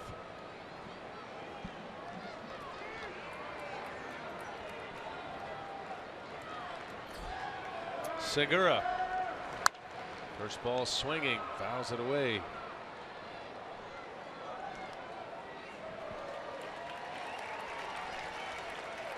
Segura is having his best season since his All-Star season. He was an All-Star with the Brewers in 2013. That year he hit .294. He didn't come close to that in his next 2 seasons with Milwaukee. And really, if you think about it, his second half of 13 was a lot like what he was in all of 14 and all of 15. So it started to look like that was going to be his normal. 250, 240, 250 batting average, something like that. Very few walks, but a lot of speed, great defense. But this year he's bucked that trend in his first year with the Diamondbacks. He's hitting .310. He's got an OPS over 800. Still doesn't walk much. He's a free swinger, but when he gets on, he can wreak havoc on the base paths. Yeah, good player. He's had a rough go of it for a couple of years in Milwaukee, and change of scenery helps a lot of players. 1 ball, 2 strikes. Matter of fact, Segura and Gomez had 40 stolen base seasons in 2013, and Villar stealing 41 this year. It's the first player since those two did it in 13 to have 40 plus. On the ground to Jeanette. And out number 2. Good work by Thornburg. 2 quick outs. Now Michael Bourne coming up. Yeah, mostly fastballs for strikes. Center fielder, Michael Bourne. Pitching staff really doing a pretty good job as of late, getting in on hands and establishing fastball in. It's really set themselves up nicely.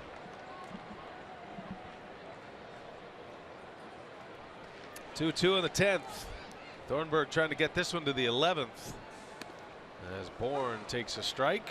Thornburg is pouring them in right now. Tyler, 11 pitches, 7 for strikes. 0-2.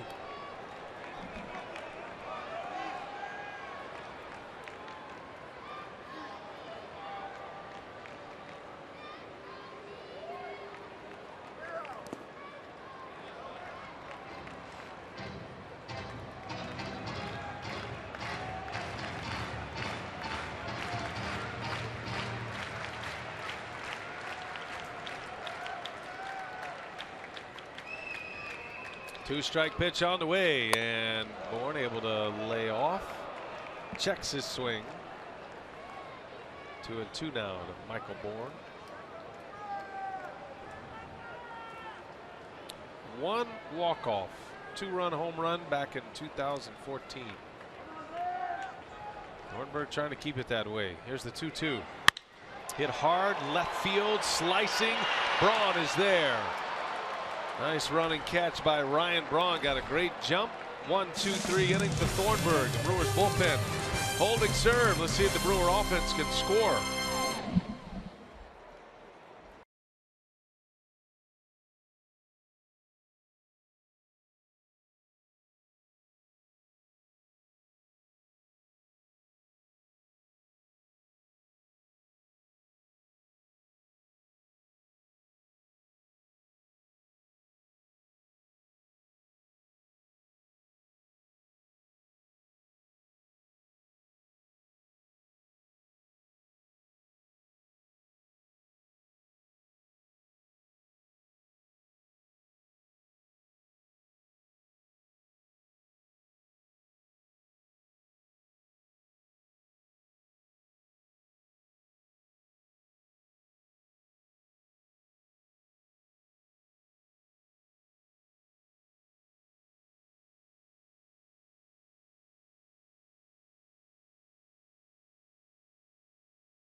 Extra innings are presented by Jack Link's Beef Jerky all season long. Jack Link's Beef Jerky. Feed your wild side. I could go for a little bit of Jack Link's right now. We ran out. That should never happen on the road, Rock. You're in charge of that. You got a whole bag of treats. What are you talking about? Yeah, but I'm going for Jack Link's. Stay in concert with Jack Link's gets you a run. 2-2 game, 11th inning, and new pitcher is Adam Lowen. Left-hander, and in just his 4th appearance of the season. Well, 6 different reliever used by Chip Hale in this ball game. 4th appearance. Well, Lowen got called up on July 31st. And went 3-2 with a .362 earned run average down in the minor leagues. One of 2 left-handers. Now Chip Hale has used both of them. The Canadian-born Adam Lowen, who started his pro career as a pitcher, then transitioned to an outfielder in 2009, and then went back to the mound 2 seasons ago. And here he is in the big leagues. Been in AAA. Neuenhuis leads off for Milwaukee. He was drafted in 2002. Out of Vancouver. You ever been to Vancouver?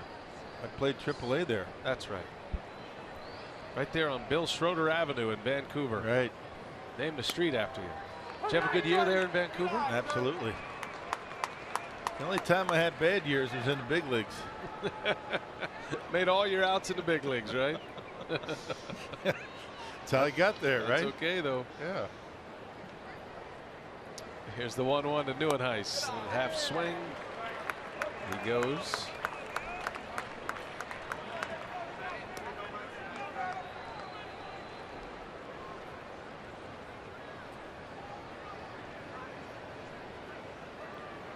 I got you for back-to-back 20-homer seasons in Vancouver. See, told you. 82 and 83. Told you. It's a nice-looking baseball card right there. You know what? And it's not easy to hit homers at Fraser Place in Vancouver. Got a nice scar over my eye in Vancouver. I think your 83 season was way better than your 82 season. Got called up that year. Well, that makes it better on its own merit as Neuenhuis strikes out. out number 1 here in the 11th. Orlando Arcia, 1 out of 4. But his approach tonight, Brock, this is what you like about this kid. Yeah, Check out these at-bats. Yeah, hit the ball hard every time up to right field, and everything's been on the line. And his last time up, nearly hit one out to right. That would have given the Brewers a 3-2 lead. A nice play out there by David Peralta. Swinging away at the first pitch, fouls it off.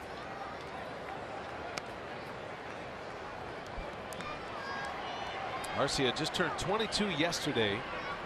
That kind of inside-out approach, that right field approach, is going to serve him well.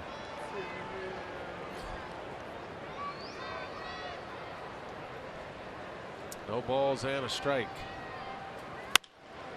Little flare, foul territory. Goldschmidt is there, and that'll be out number 2.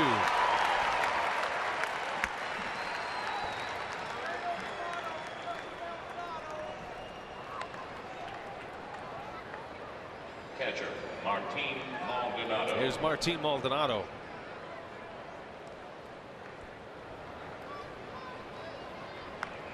I know a few players who went from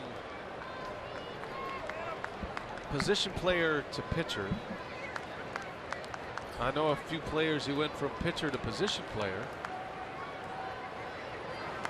But I'm not sure I know of any player who went from pitcher to position player back to pitcher. And long stretches of that as well. Right. Well, now you know one. There he is, Adam Lowen. That is unusual. Not many guys have a career long enough that would allow them to do that.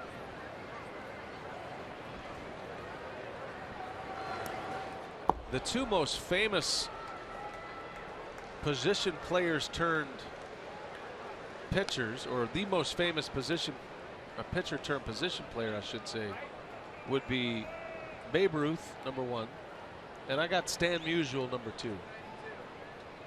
Pitcher turned position player. 2 pretty good choices.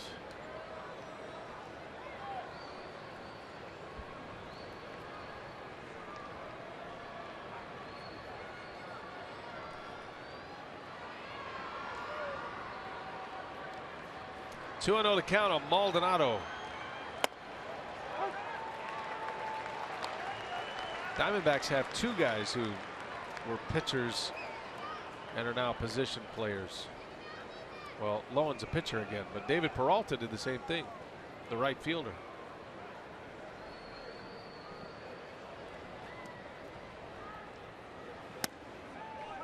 I think that's the more familiar transition, position player to pitcher. Right. A lot of catchers go to the mound. Yeah. I mean, once they, you figure they got a pretty good throwing arm. They struggle offensively, and they make that transition early enough in their minor league career that they're able to, develop as pitchers.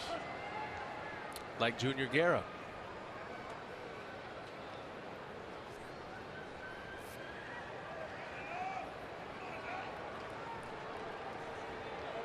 Two balls, 2 strikes. Maldonado at the plate. Inside, did it hit him? Nope, skipped under it. 3-2 now.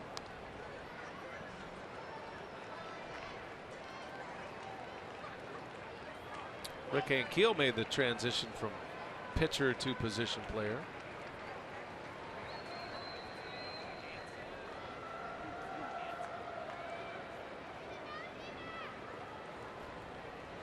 (3-2), and Maldonado strikes out. Castillo secures it at first, and we are headed to the bottom of the 11th inning in Phoenix. 3 up, 3 down inning for Lowen.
Now, and the Brewers will try to get this one to the 12th. Blaine Boyer is on the mound for Milwaukee. That 41st appearance for Blaine, a .355 earned run average, and Boyer last pitched on Wednesday against the Padres, gave up a run in an inning of work. Well, you only got a few left. You got Boyer, Marinez, and Goforth down in that Brewers bullpen. Diamondbacks have two, Leone and Marshall. Yeah, and that's it. Yeah, Diamondbacks played matchup early. Well, I'm gonna have to go through the heart of this order. Paul Goldschmidt will lead off. Jake Lamb, and then Yasmani Tomas, who's homered twice tonight.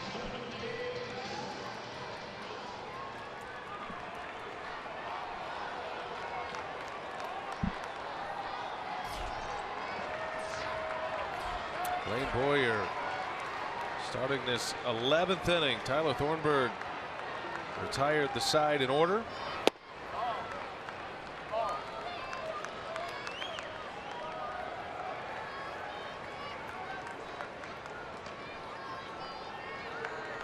Corey Knebel had a 3-up, 3-down 9th inning tonight.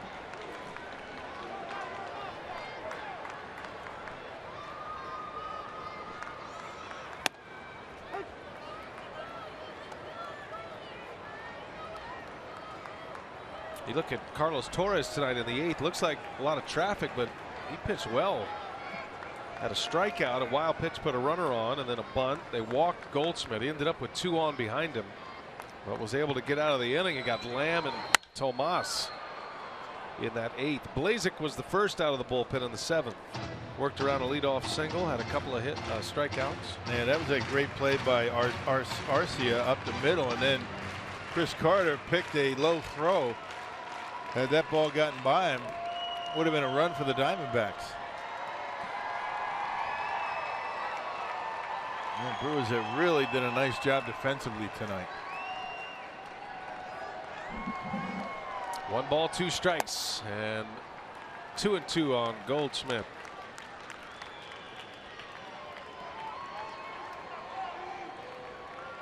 Chase Anderson started the game tonight, and he pitched well. He went 6 innings. No decision for him. Gave up 2 runs, both coming on solo home runs by Tomas.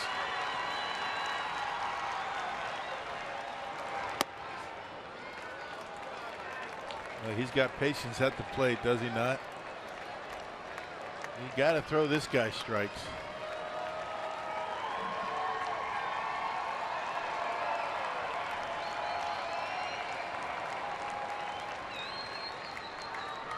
Payoff pitch from Boyer.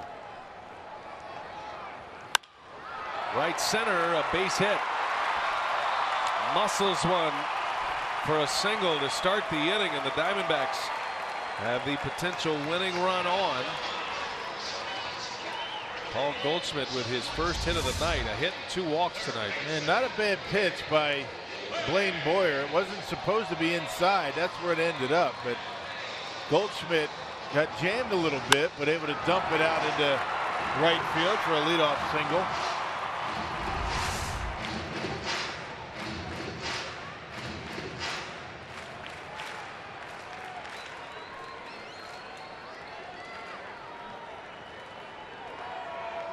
Can't believe they're going to have Lamb bunting, not the cleanup hitter. Yeah, especially the guy who leads their team in homers.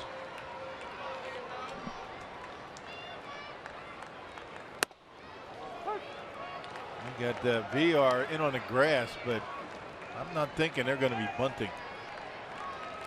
And backing up now. Boyer's looking for the double play ball here.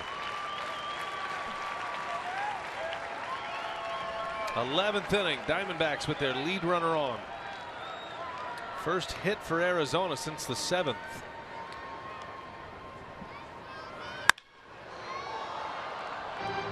Well, you can just tell Lamb's got some thunder in that bat. Quick swing, a lot of power.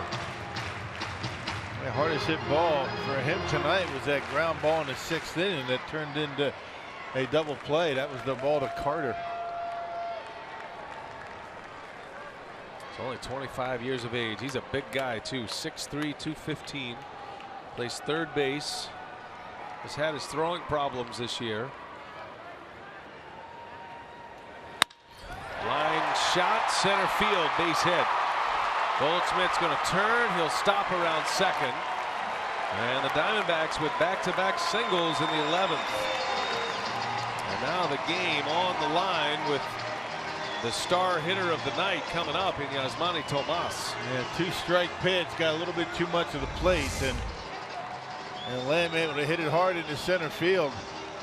Sinker getting too much of the plate, supposed to be away, ended up down the middle, and Lamb hits it hard into center. The Brewers in trouble.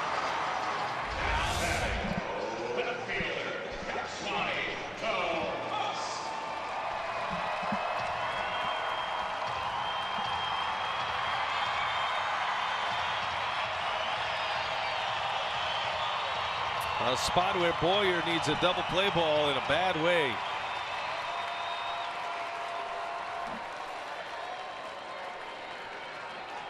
Tomas, another in the long line of Cuban defectors. Signed a 6-year deal with the Diamondbacks prior to last season.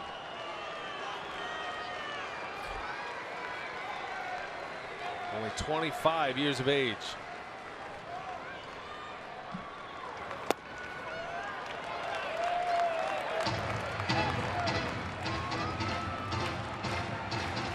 Tomas had a home run to left first time up in the second. He went to right field his second time up in the 4th inning.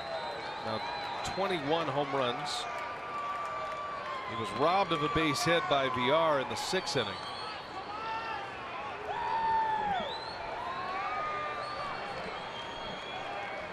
He did that with 2 on in the 8th and made the final out. Had a little dribbler over to third base that VR made the play on. Nobody out here. 2 on. Winning run at second. Goldschmidt, who runs well.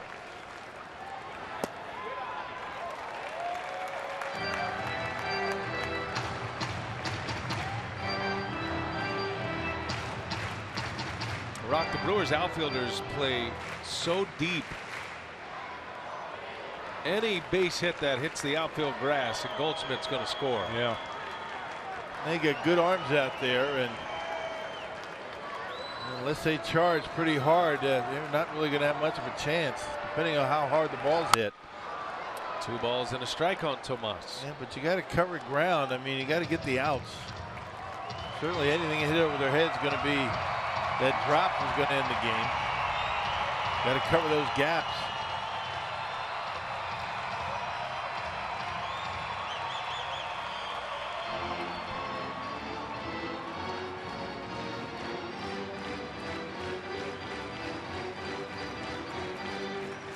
One stat on the scoreboard that stands out for the Brewers, the left on base numbers, 9 of them tonight.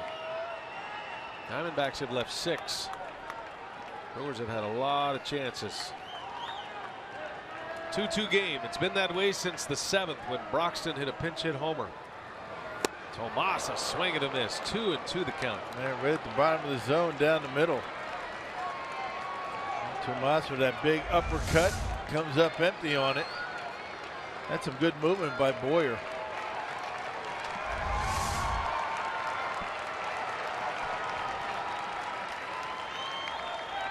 Big pitch coming.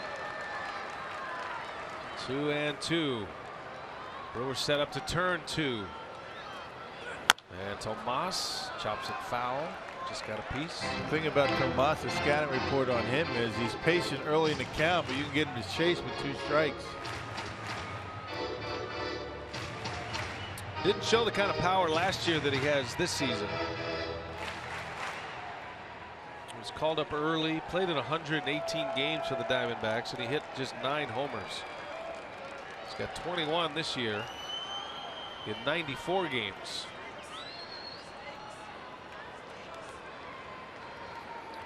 Two. Broke his bat. Got in on his hands. And Boyer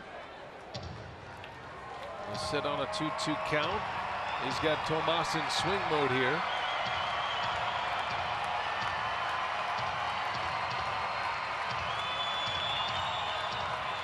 Well, he hit a changeup out. He hit a fastball away out of the ballpark, and Boyer, because of that, is trying to crowd him with a fastball. Don't let him get his arms extended.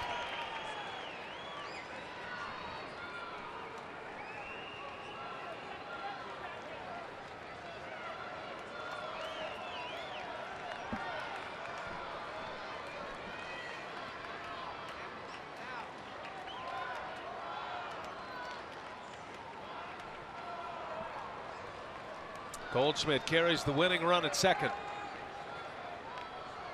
And another 2-2. Tomas swings and misses. He struck him out. Yep, up and in again. An effective pitch for the Brewers tonight against this offense. Well, Boyer finding another gear. 95-mile-an-hour fastball to get the strikeout. And here it comes, up and in, and Tomas with a big swing, swings right through it.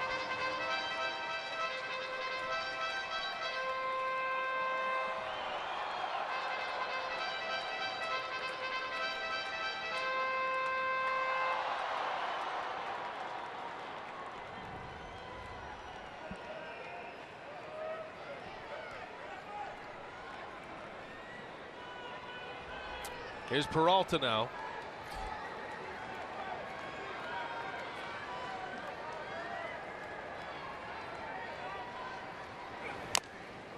And he had a big cut. Fastball from Boyer. No balls and a strike. Steady diet. Fastballs from Blaine Boyer. Usually more of an off-speed guy. Change-ups. Curveball sliders.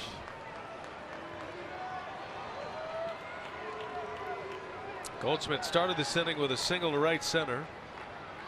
Right behind him was Lamb, who singled.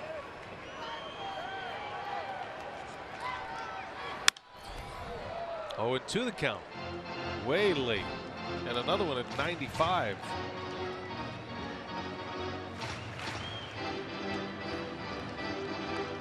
Diamondbacks are hitless with runners in scoring position tonight. Brewers have 1 hit tonight. D-backs are 0 for 4.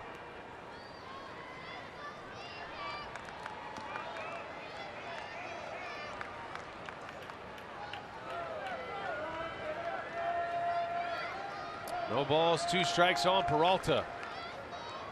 2-2 game in the 11th.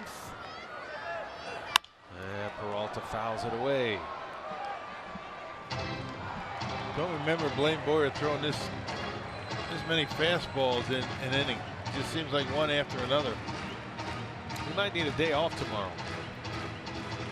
He's reaching back and giving him everything he's got with that fastball. I mean, he jammed Goldschmidt. He got a hit. He made a mistake to Lamb. He hit it hard, but nobody really getting the bat head out. 19 pitches, 17 fastballs. No balls, 2 strikes. We'll do it again. Double play gets him out of the inning. Another jam shot. Another fastball. Makes it easy to call a game. For a broadcaster or a catcher? Catcher. Come on, just bring it. But the genius of it is realizing that they're not getting good swings on the fastball. Just keep calling it. As long as you put it in a good spot. Now Peralta's been late every time. So do you try to trick him or do you keep coming at him? We'll see. Goldschmidt representing the winning run here in the 11th inning. 0-2 pitch down and away. Put a little sink on that one.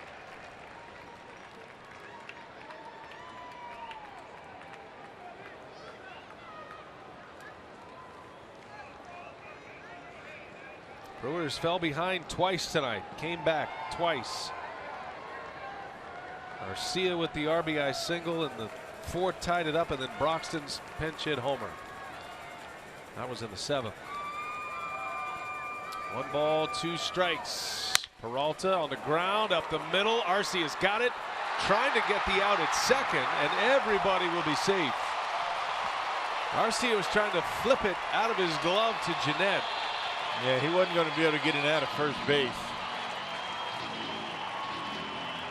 And now bases loaded with Castillo coming up. Another fastball. 14 in a row. That one a two-seamer off the plate. Peralta puts it in a pretty good spot. You can see what Arcia is trying to do and flip it over to Jeanette. Not able to hold on to it. All right, so Derek Johnson on his way out. Wellington Castillo coming up. This might be, if anything else, just to give Boyer a breather here. 22 pitches in the inning. Still a double play away from getting out of this mess. But now the Diamondbacks have the winning run at third base with one out. Well, you got to bring the outfield in. You might be able to set up a double play with Castillo at the plate. He doesn't run all that well.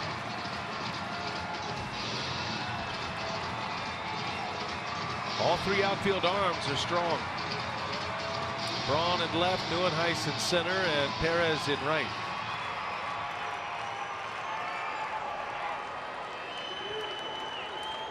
Game on the line here in the 11th. Diamondbacks have lost 4 straight. They're going to score that as an E6 on Arcia. Man, That's terrible. wow. Here's the pitch and a little half swing foul. I don't know how you can score an error. That'll get reversed. That's not an error. Because I'm with you. There's no chance he's throwing out the runner at. And his only real first chance base. was a backhand flip. It would have been a great play, but that's no error. That's just a brutal call.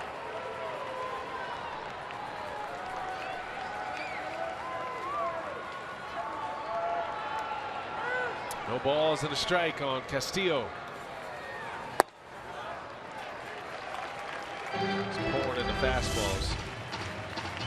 And right in here, I think if he's able to get it in and out of his glove easily or quickly, he's going to be able to make a play, but I don't know. I still don't see it being an error. Not with Peralta running down the line. Ball and a strike. Way inside, almost hit him. That would have ended the game. I'm sure Castillo in some measure thinking, what would Buttermaker have me do right there? Stand there and take it. Instincts tell you to get out of the way.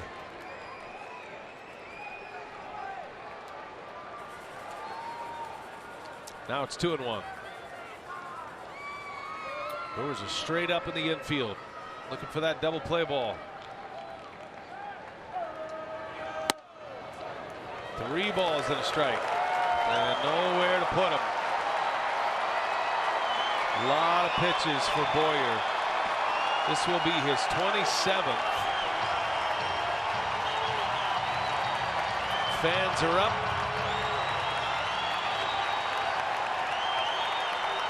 And the moment of truth here for Boyer.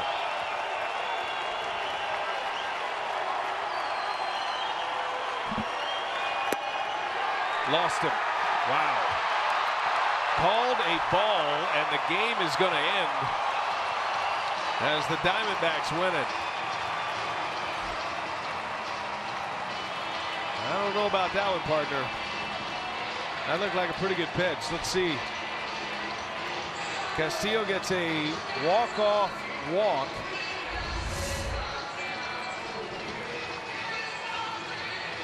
And low. Foxtracks had it at borderline. You can see how he could call the ball. It looked low there. Foxtracks had it looking a lot better than it actually was. And that ends the game. Well, tough way to end it tonight. The Brewers lose 3-2 in 11 innings. Time for Brewers Live. We check in with Jeff Grayson. He's in our Fox Sports Wisconsin studio.